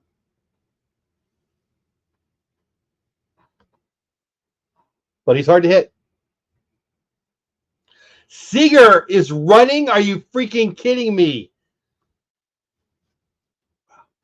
Tell me you don't think these guys are trying. Tell me you don't think these guys care. Hamstring issues and all. Corey freaking Seager. Nobody out, top of 9. Tying run on base. And that was a called steal. Maybe they talked about it because Marcus knew he was stealing. So that was a plan, I think. I don't know, maybe Corey said it early on, but that was for sure. Marcus Seager, at least Marcus knew and Corey knew. I wonder if he said, guys, I'm fine. If I get on, I'm going. I would hope somebody asks that question. Hey, John, you still here? You're not in Baltimore. Never mind. I would love somebody to ask that question tonight. Whew. Wow, 3-0 pitch on the edge at 96. They call it a sinker. They're wrong. They're liars. The algorithm doesn't know what they're talking about. That's a fastball. Seager was looking back. That's interesting. But Marcus was taking all the way. Right, Kerm? Yeah. My instant thought was, what is he doing? Don't get hurt. Now my thought is base it, ties it up, or takes the lead. Exciting stuff here. Full count, Marcus Semien, nobody out, man on first. 17 people here. Oh, I say that and 2 go away. 15 people here. 1 on Dole Whip. Dad, come on over to Texas Clubhouse. 1 on Twitch. Come on over to Texas Clubhouse on YouTube. 13 on Texas Clubhouse. I'm glad you're all here. Semien, full count. 3-2. Slider stays in. A lot of dip, a lot of vertical drop on that slider. Swings through it, 1 out. Boy, I sure would have liked a productive out there. I mean, it's easy for me to say, right? I'm not swinging at the curveball down and in, trying to hit it the other way, but a ground ball to second base or first base gets us a base there that really matters. Doley takes a fastball down and away, misses not by a lot, but misses 1-0. Yeah, Seager, clearly. I mean, that goes a long way to my confidence about his hammy. I think maybe I've been making more of it than maybe I should, because that's burst, man. That's burst. Seager misses in 2-0. Doley 1 for 4 on the day. Double. Well, shoot, only a single might score Corey, but a double will certainly score Corey. 1 out, top of 9, 5-5. But just getting here, you missed a lot. Special guest John Moore, DLLS podcast. It's like, what was he, like 6.5 innings with us? Amazing guest. Really had fun last night. Kane, I really, guys, hope you guys are enjoying the guests we've had. I'm really kind of proud, honestly, to have both Kane and John back to back. I will be live tomorrow. I don't think I will be live Saturday and Sunday for sure not. Probably not Friday either. I hope to, but probably not. One of my daughter's 21st birthday. We've actually got a guest in the house downstairs right now. We'll be here for the weekend. But we'll see. I'll try to not forget about you guys on the weekend. Garcia ground ball to the third baseman. That's going to be 5-3. Of course, Corey's not going to go anywhere. 2 outs now. Top of 9, man still on second. Get the leadoff man on. You get him over to second with nobody out. You got to score him here, guys. 5-5. Top of 9. Go ahead, run at second with nobody out. Got to find a way to scrape him in here. Scratch him in. Claw him in. Evan Carter, 2 for 4 on the day. Couple hits already. needs to do some damage off of the big beast that is Felix Bautista.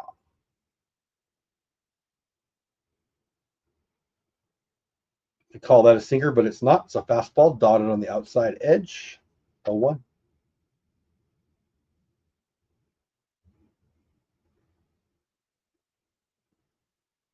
Come on, Evan.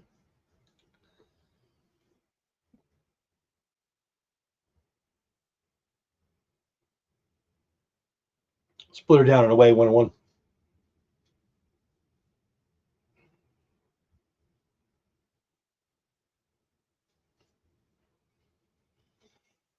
It's a big at bat here. Real big at bat. 2 outs, man on second. Tie game. 1 ball, 1 strike count to full count. Evan Carter. Fastball up and away.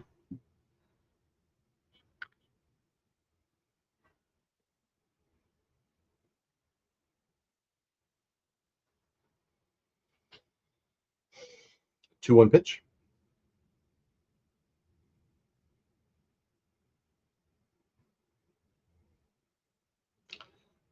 Fastball that the algorithm calls a sinker away. Swing and a miss, 2-2.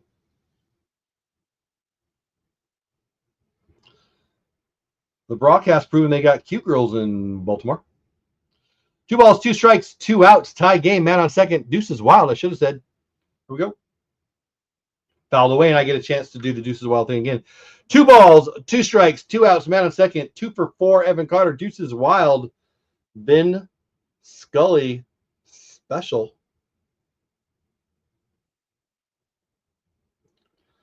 Base hit here could tie this game, or no, give us the lead.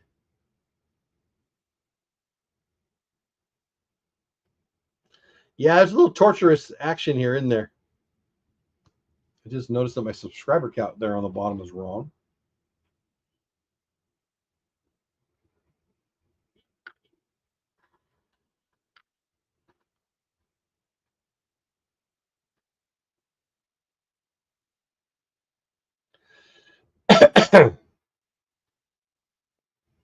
Fastball center cut, fouled away.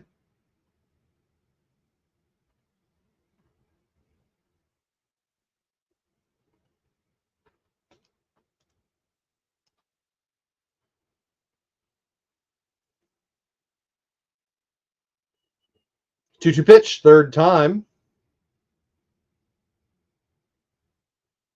Splitter just misses down and away. Pretty close. Well, it won't be a walk-off if it's for us, but I sure hope it's for us. Full count to full count.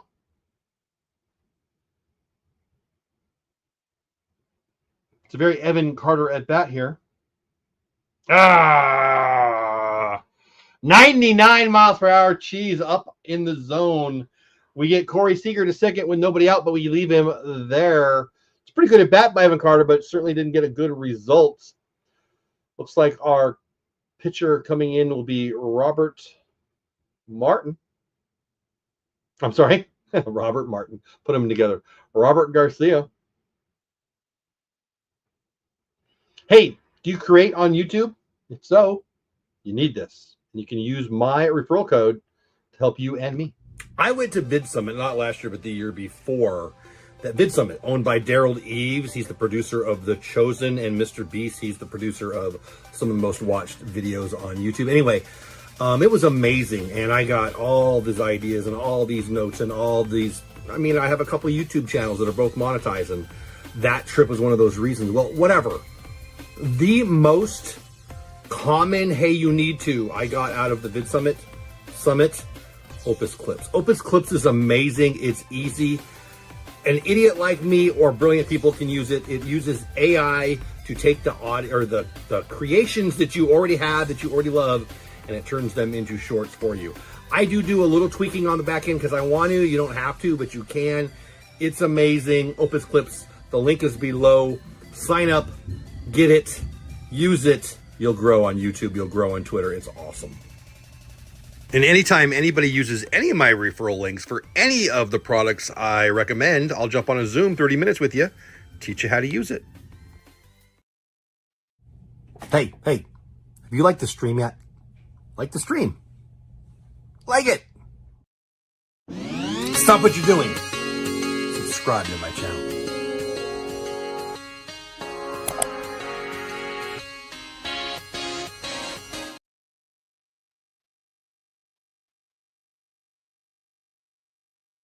Newly monetized Bronco Mustang Pony Power says it's a long season. Cameron, Luke Jackson's ball 1 starting off not the way I want him to. Many people bailed at the end of the 23s. Thank you. Because they were slumping. It's not over till it's over. Thank you.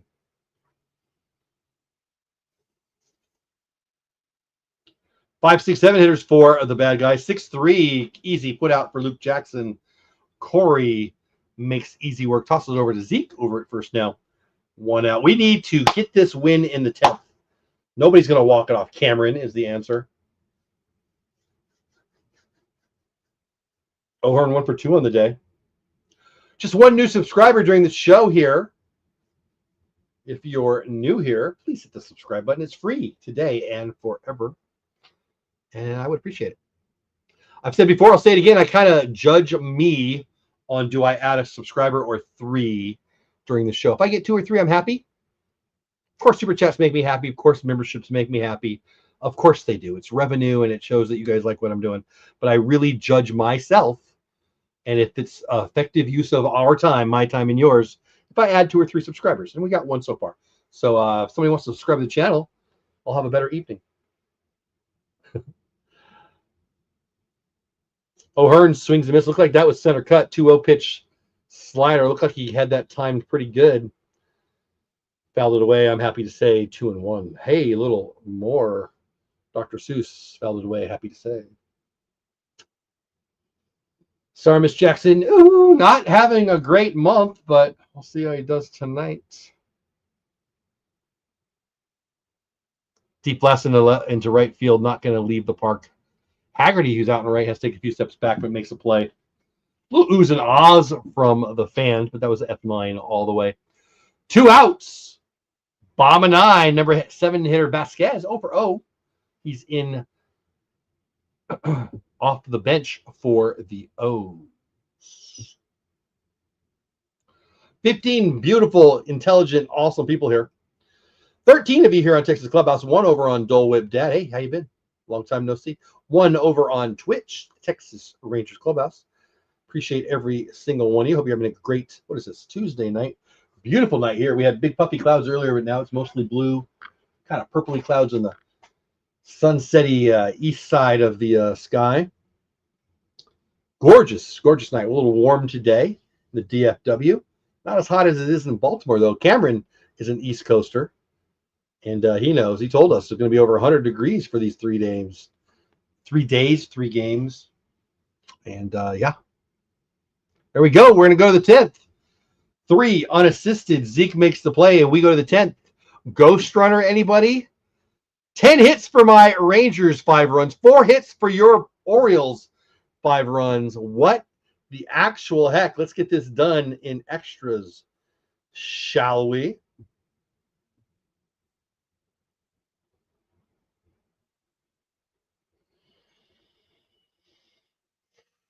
Hey, Rangers Twitter's nuts. Check this out. I love the Texas Rangers. I love X. I do not love Rangers Twitter. Toxicity and emotion on parade. If I wanted the view, I would go to ABC, and I don't. So I won't. So I made a thing. Texas Rangers X, a place by me for you. You, the Ranger fan who's not nuts, not crazy, doesn't need to emote every time something goes wrong, and loves to talk baseball. Is that you? If it is, DM me over on X, at me over on X, or ask me here during the show, hey, will you put the link to Rangers X, not Twitter, Rangers X? We'll have some fun. We're going to talk about baseball, Rangers, and everybody else. And if you want to emote, yeah, Rangers Twitter is not going anywhere, but either am I. It's not Rangers Twitter, it's Rangers X, and it's for you, unless, you know, you're a troll. And I dropped the link. If you're on X, click it. Come on over. I will be blasting people who are whiny, crying, fill in the blanks. Because I don't want that in my life. But if you're not that, you're sick of Rangers Twitter, come on over.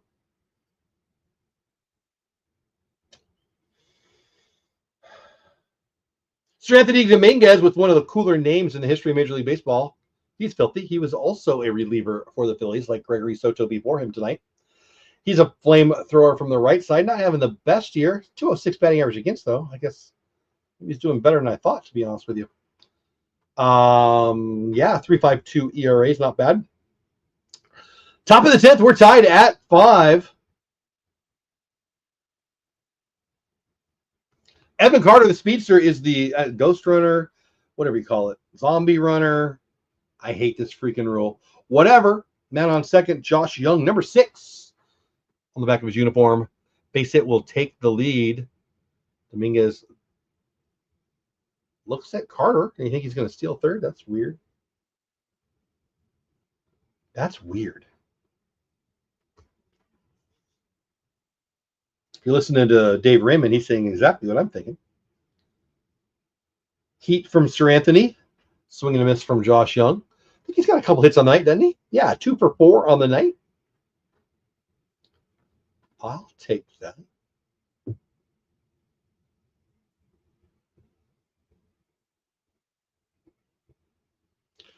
Cameron, I know you think it. You're wrong. It doesn't.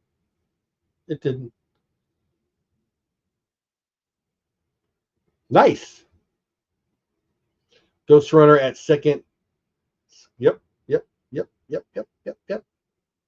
0-2 pitch. Josh Young hitting 7th in the lineup, 7, 8, 9 with the man on second. Not ideal. But if you can get somebody on and get somebody in, you get back to the top. Bottom of the order's going to have to do it, is my point. And it doesn't here. 0-2 pitch, swing and a miss at the sweeper down in the zone. Young drops down to 2 for 5 after that K. 1 out, still man on second, Sam Haggerty. See, here's the thing with that ghost runner. If you don't score that run, man, the odds go up exponentially for the home team. 18 of you here now. Appreciate every single one of you. 15 of you on 17, whatever it is, over here on Clubhouse. 1 more on Twitch, 1 more on Dole Whip Dad. Haggerty scored a run earlier. Kind of got a steal and a steal. He walked, got a steal and a steal, and then scored on the sac fly. So we're not even playing in the 10th here without Sam Haggerty. 1 out, man on first. He could on the base pass tie up the game, and on with the bat, give us the go-ahead run with a hit here. Splitter, filthy pitch. Nice pitch. Swing and a miss. 1-2. Is it 1-1? Board says 1-1. I thought it was 1-2. I guess I'm wrong. 1-1. Jacob Latz looked great. 6. Was it 5? A whole bunch of shutout innings. Then he walked a couple to start his, I don't know, it was the 6th inning. I think it was the 6th inning. And that was the start of 5-run inning for the Orioles. I'm glad Felix Batista's out of there. Let's get to Sir Anthony Dominguez. Fastball down the middle, 2-2.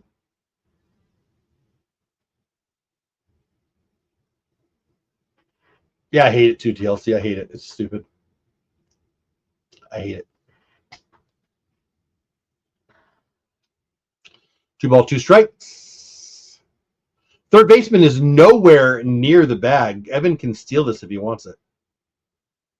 Whoa, and he's going to get it for free because the ball bounces away from the catcher. That's big. Full count to Haggerty, 1 out. Evan at third. Now a fly ball to the outfield gives us the run. I wonder if the infield will be in. I suspect it will. Because Evan Carter's going to score on a ground ball in the infield if the infield's not in. So I suspect Baltimore's going to bring their infield in here. Yeah, I'll take it, Kerm.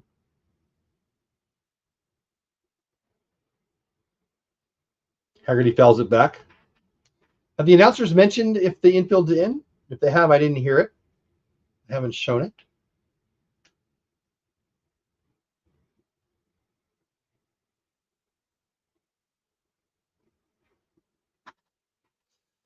So it looks like the shortstop and the second baseman and the first baseman and the third baseman is a little deeper than the bag, but he could still make a play at the, I guess the thinking there is a ground ball right at third baseman. He's going to freeze. I don't know. Yeah, it's stupid. I hate the rule. It's definitely about speed. Speed of the game.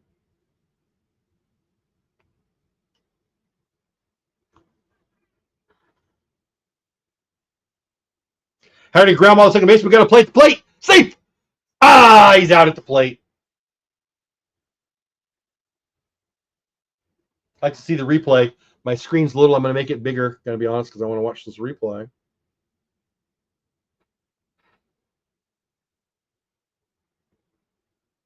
Half box ghost. Really, Reds are tied with the Yankees. Bochy looks pissed. I think he's safe. He's safe. He's safe.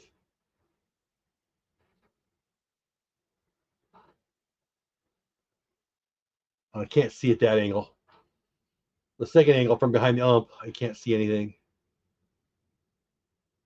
I can't see here. So the angle they're showing now, I can't see anything. Live, I thought he was safe. Obviously, I'm rooting for us. Can't see anything here either. Show me that first. You can't see anything here. That first angle, I want to see that first angle again. If those are the only angles we've got, we could be in trouble. But that first angle, live, I thought he was safe. And then the first replay, he looks safe. The other ones you can't really see. Is that all we get? Kind of huge. Here we go. This is the one. He's safe. He's 100% safe. He's 100% safe. They're going to call him safe.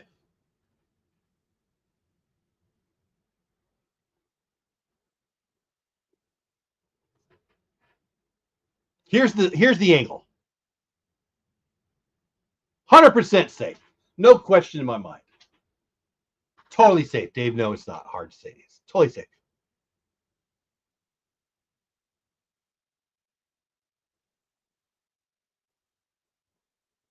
Give me the news.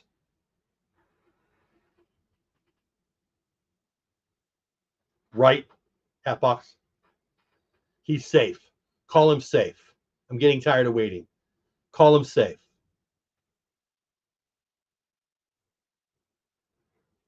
He's safe. Say the words. Right, TLC? Exactly.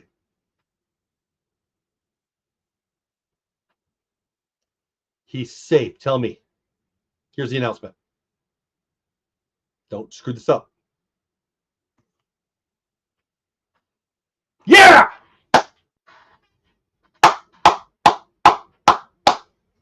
Second time tonight. Infield ground ball. Evans' legs get us a run. We're going to win this game, and we're going to win it because of the base running of Haggerty and full count Carter. Unbelievably. Oh, that's great. I love that. Yeah, they don't care. Whatever. Putzes. 2 outs, man on first. Not you guys, obviously. Unless if you said it, then yeah. You. Pitch out didn't go. I do like the idea of running here, though. 1-0 pitch now. They're not going to do it again. So, yeah. Base hit scores you from second. What happened there if you're not watching Higgy up to bat Haggerty on first? 2 steals last time. 1 out, man on first. Pitched out, he wasn't going. Wasn't going there. 1-1. I mean, I think the NFL screws it up big time too, but I deeply agree with you. We need to do a little better with the tech there. If you're just getting here, where the heck have you been? 6'5", good guys, top of 10, 1 out, man on first. Yeah, good point, TLC. Give some love to him. Jackson is a stud, and that was a good throw. It was a good throw. It's a good play. We should beat it out with Evan Carter at third, and we did. Whatever. That was a good play on both ends, but he was safe. Throws over to first again. Can only do that one more time without making an out or getting a free base. Curran going to the NFL because I have no idea.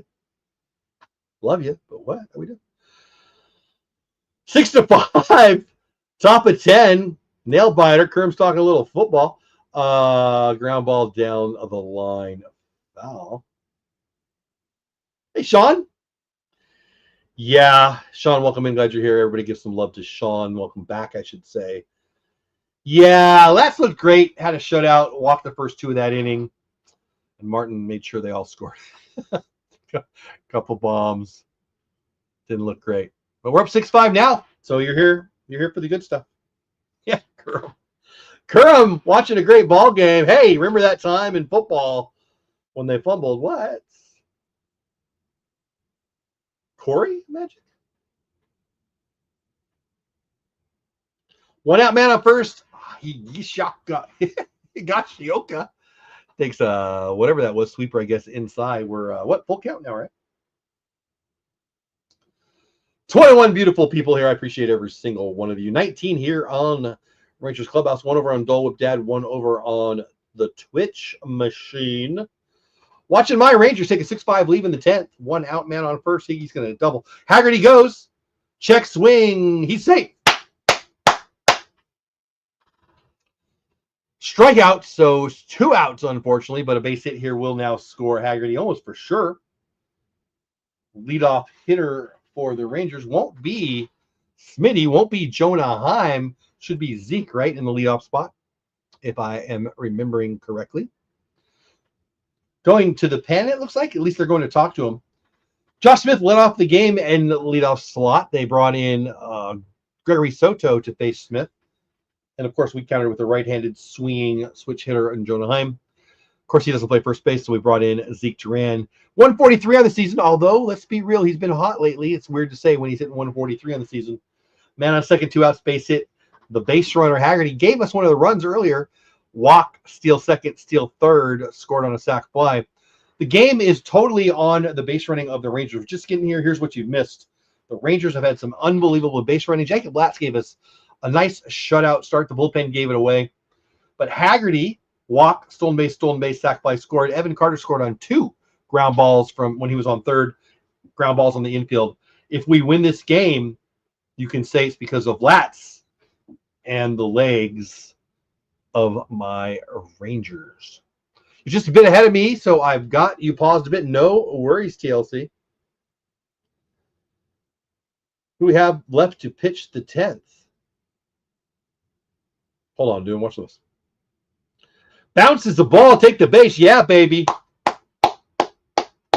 Sweeper bounce, no, not even close. Totally non-competitive pitch.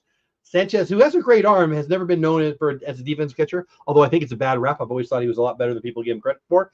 Couldn't get anything done there. Bounced away, I think, in front of the plate even. So that's on the pitcher. It's a wild pitch, of course, and we take the pitch 90 feet away. Now, you're not going to score on a sac fly here. You're not going to score on a ground ball in the infield here. But another ball in the dirt wouldn't make me sad. Zeke fouls that away, a 1-1 count.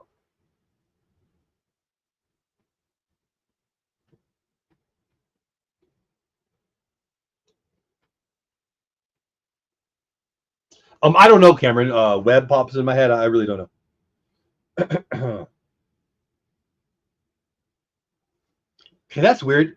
With 2 outs, 1-1 count, Zeke showed bunt. I mean, is the third baseman really deep or something? I don't know what that's about. So Murphy says, yeah, he's playing back. Yeah, and he is. I still don't love that.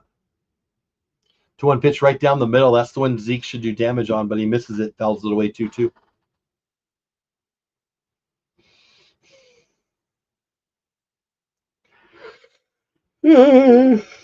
Gatwood, Kerm.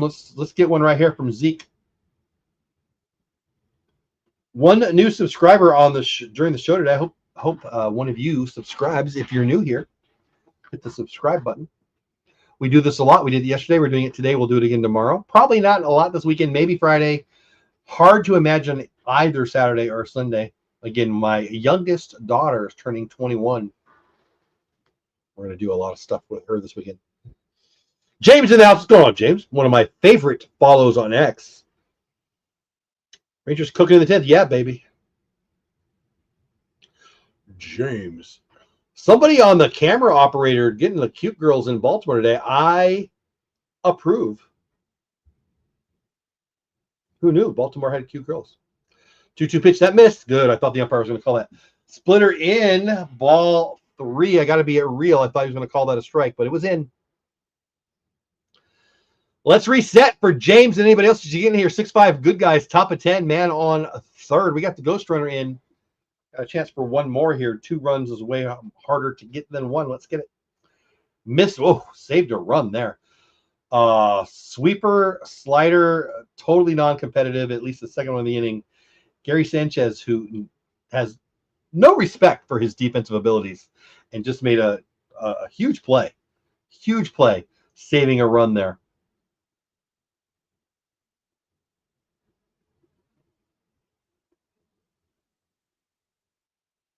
Murphy on the broadcast just points out Dominguez is about to throw his 25th pitch of the inning.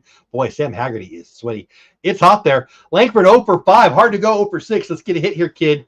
Base hit will score a second run of the inning. Double would score 2. Zeke can move.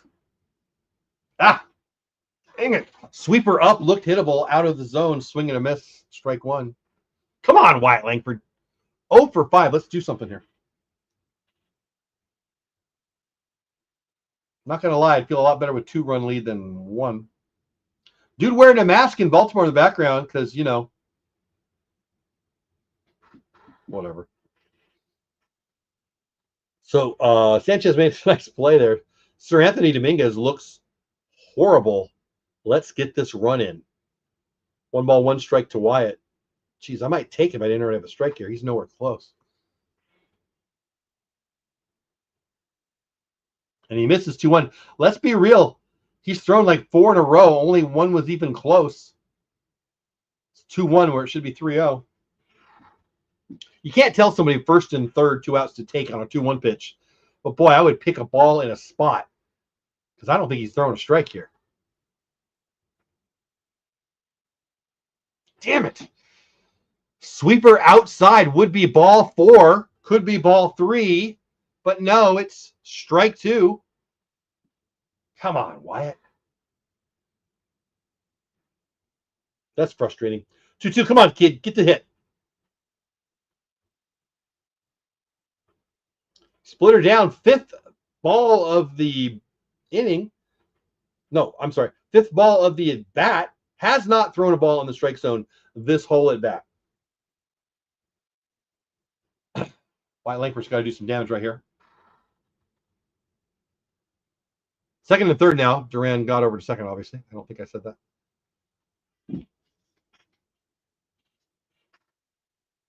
How do you swing at those 2 balls and not swing at the ball in the zone? Like, how do you take an at bat and swing at 2 balls, neither that you should have? The slider's tough, I get it, but the first one you shouldn't have. And then take strike 3. That's frustrating. But we got a 1-run lead.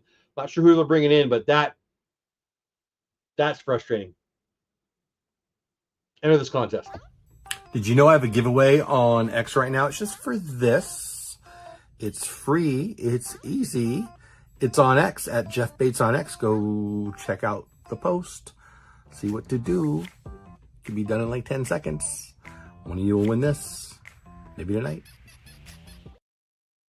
Rangers Twitter is caustic, so I did a thing. I love the Texas Rangers. I love X. I do not love Rangers Twitter. Toxicity and emotion on parade. If I wanted the view, I would go to ABC, and I don't. So I won't. So I made a thing. Texas Rangers X, a place by me for you. You, the Ranger fan who's not nuts, not crazy, doesn't need to emote every time something goes wrong, and loves to talk baseball. Is that you? If it is, DM me over on X, at me over on X, or ask me here during the show, hey, will you put the link to Rangers X, not Twitter, Rangers X? We'll have some fun. We're going to talk about baseball, Rangers, and everybody else. And if you want to emote, yeah, Rangers Twitter is not going anywhere, but either am I. It's not Rangers Twitter, it's Rangers X, and it's for you, unless, you know, you're a troll.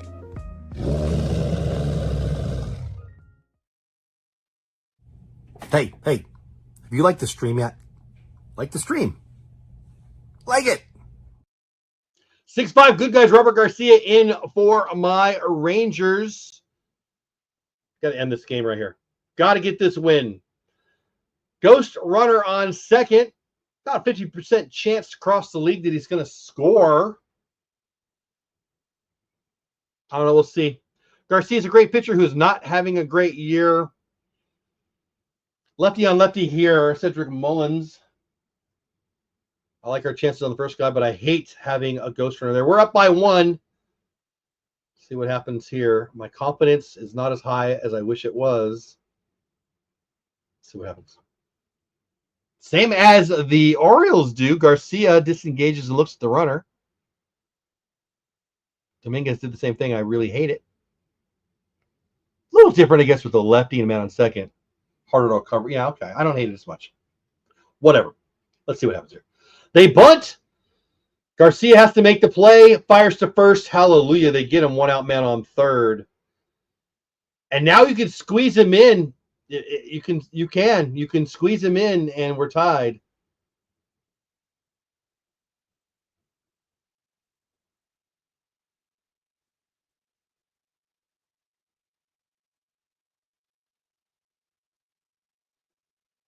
All right, so it's a good bunt. Garcia makes a good play.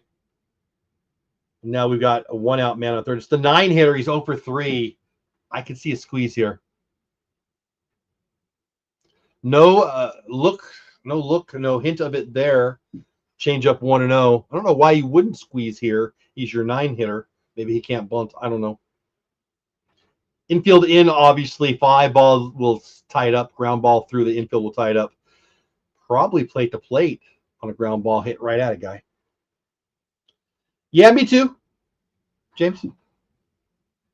He's really good, but he has not been good. Get a K here. Yeah, that'd be great. Yeah, well, I mean, I don't love the squeeze many times, but this is the time to do a squeeze. 1 ball, 1 strike count. Tell me why you don't squeeze here. And they don't. Fastball fouled away, and they're not going to squeeze 1 and 2, so I'm feeling better already. Again, I don't like bunting, and I don't like the squeeze a lot, but it's totally time to squeeze. Whatever, they're not going to now with the 2 strikes. That'd be shocking anyway. 1 out, man on third. If you're just getting here, where the heck have you been? 6-5, my guys, the Rangers, the good guys. 1 out. Man on third. Change up down. I don't mind that pitch. It's a really good pitch, actually. Carlson takes it. 2 balls, 2 strikes. Nope, tying run. 90 feet away, winning run in the batter's box. Robert Garcia in to shut it down. TLC, he didn't. There's a break here, I can tell you. They brought in Gregory Soto, a lefty, to face Josh Smith in the leadoff spot, lefty on lefty. They brought in Jonah Heim to hit right-handed. Then when they went onto the field, they put Zeke at first. Duran's hitting in the 1 spot in the lineup. Excuse me. Great pitch. Same pitch that Carlson just took. Change up down. Really good pitch. Strikeout, 2 outs. Tying run 90 feet away, winning formula. Get a guy out here. Garcia 1 batter away, 1 out away. I'm tying up this series. Lefty on lefty, Jackson Holiday. Fastball. Ooh, I'll take that strike call right on the edge, I guess. Up and in, strike 1. Dave Raymond just said it, so I'll say it to you. Infield is normal positioning now with 2 outs. Tying run still at third. Winning run is in the batter's box. Fastball up and in, out of the zone. Swing and a miss for Jackson Holiday. 0-2. So here's the thing now. You're going to want to go down and away almost assuredly with a slider or a changeup, something like that. You got to knock it down 90 feet away. I'm not saying he's going to throw that for sure, but I would. And you got to knock it down. You can't let it go by you, Higgy. Yeah! Holiday lifts into left. Nope, into right field. That's going to be an F9. We win. We tie up the series. Tomorrow we get a chance to take another road series. That's a big win right there. That's a frustrating game. Latz pitched great. He pitched outstanding. Actually, you know what? Let's show you that, right? I should show you that. outstanding. And the base running, I'll say it again. Haggerty walks, steal, score on a sac fly. Evan Carter scores twice on a ground ball in the infield from third. That's pretty good. Player of the game, let's talk about, well, the win goes to Luke Jackson, 2-4 on the year. Sir Anthony Dominguez with a cool name, but not so good on the mound today. Looked pretty bad, actually. Gets the second loss of the year. Drops to 2-2. Luke Jackson's 3.55 ERA isn't as bad as you would think. Garcia gets to save his 6. His ERA is now at 2.97. Let's vote for the player of the game. They're not letting me vote. It says Lats. Well, I agree. 6 innings pitched, 2 earned runs, 4 Ks, 3 walks. So I would have voted for. But they're not letting me vote today, I guess. That's fine. That's fine. Let's check scores from around the league. We haven't done that at all. I'll check the scores around the league. Then I'll check the comments. And then I'm going to go downstairs and have some dinner. We'll talk a little bit about the shows tonight and the show tomorrow. But in the next 3 or 4 minutes, we will be done here is what I'm trying to say to you. Is that the right screen? Can I hit the right button? I really should know how to hit buttons by now. There you go. Here, let's just make it full screen for you, right? A little easier to see right there. Obviously, in Baltimore, it's a final in 10. My Rangers moved to 39-41. We win tomorrow. We're 1 out behind the 500 mark, so we're not going to be there before we leave Baltimore. Baltimore drops to 34-45 with that loss. Tough loss for them, big win for us. Ty, Hatbox Coach is still here in Cincinnati, middle of 10th. Cincinnati comes to bat, tied at 3. Chance to take one at home from the Yankees. Bottom of the 9th, Kansas City needs 4 to catch Tampa Bay. Top of the 9th, they're tied. Seattle is at bat in Minnesota, tied at 5. Duran's on the hill for the Twins. He throws smoke. Top of 9, also in Chicago for the White Sox. D-backs up 4-1. Through 8, the Braves have the Mets up 7-3. Bottom of the 8th in Milwaukee. Milwaukee's got a 4-run lead on the Pirates, 7-3. Through 7.5, they go to the bottom of the 8th in St. Louis. St. Louis has got a 1-run lead, 8-7 over the Cubbies. Arenado coming up for the Cardinals, up by 1. Top of the 8th, Phillies hitting against Houston in Houston. No score. 4 hits for the Phillies, 3 hits for the Astros through the first 7. Abreu on for Houston. Bohm at bat right now for the Fighting Phils. Bottom of 7th in Detroit. They're up by 3. Oakland, don't call me. Oakland down by 3. It just refreshed, and now I can't find the score. Where does it go? A's got 3 runs to catch Detroit, 7-4 in Detroit. Top of 5 in Colorado. Dodgers taking care of the Rocks, 6-2. Through 1.5 in Anaheim, Boston and the Angels, no score. After 1 inning, no score in San Diego, the Nationals and the Padres in the James Wood Derby. At the end of 1 in San Francisco, no score, Marlins and the Giants. 2 finals so far. In Cleveland, the Blue Jays take down the Guardians 10-6, 4-1 now with the win for Lauer, 5-5 loss for Allen. And the last game of the night is a final. Well, the last game that I told you about, at least. Rays take down the Kansas City Royals in KC. Taj Bradley gets his 5th win. Bubik is having a great year. ERA's at 2.18 even after a loss. It's his first loss of the year? I'm sorry, it's his 5th loss of the year. Wow, 5 losses with that. That's crazy. That's crazy. Great game tonight. Come on, again, the player of the game, Jacob Latz, looked amazing. Perfect day for it. Obviously, the bad news of the day, the big news and the bad news. Corey Bradford out for the year and probably all of 2026 too. Dr. Meester works for the Rangers. He gives everybody, does all the surgeries. Not sure if it's going to be a Tommy John or the brace. We're going to open them up tomorrow and see. Hopefully it goes well. Regardless, we're probably looking at all of 2025 and all of 2026. If it's the brace, maybe you get him at the end of the next year. If it's the TJ Tommy John, yeah, we'll see him in 2027 at best. The Rangers win. Troy knows I like it. Thanks for. Thank you, Pete Draghi. Thanks for being here. Yes, says Brian. James says Rangers win. Let's bidding for a starting spot or what? Yeah, I mean, I don't know if Bradford was going to get a spot for sure when he came back, but he's certainly bidding for those innings. And as I said to John Moore, who was our guest earlier today, No reason he's not going to start next time. I mean, this guy was a starter. His first time as a Ranger, he started. He's looked really good. This is his third time when he's gotten the ball to start the game, and he's looked real good. He's a starter today. He's going to be a starter in 5 days. See what goes. Need one more? Really? We need one more. One more? Hey, have you liked the stream yet? Like the stream. Like it. One more, says my buddy Bronco Mustang Pony Power. You know what? Like the stream, and then we're going to end here. Then go over to Bronco Mustang Pony Power's channel. Subscribe to the channel and just watch every video he's ever done. You know, you might need, if you need to sleep, just let it keep running, and then wake up and then take the day off, call your boss, tell him, hey, I got things to do, and watch Bronco Mustang Pony Power all freaking day tomorrow after you subscribe. He doesn't need the watch hours anymore. Now he gets paid. And you know what? Watch the freaking ads. Don't watch the first 3 seconds, right? Watch the whole thing. You don't get paid unless you see an ad, right? And you got to watch at least. Watch the freaking ads. Watch 30 seconds of the ads. If it goes more than 31 seconds, you don't have to watch it. But he gets paid, or I get paid, if you watch 31 or more seconds of the ad. Okay? Cool? Help him out. Watch it. All right. Yeah, there you go. Like it. Mini close. Yeah, right? That was a lot of good games today. Yeah, 20 likes. I love it. There you go. Love it. Manana.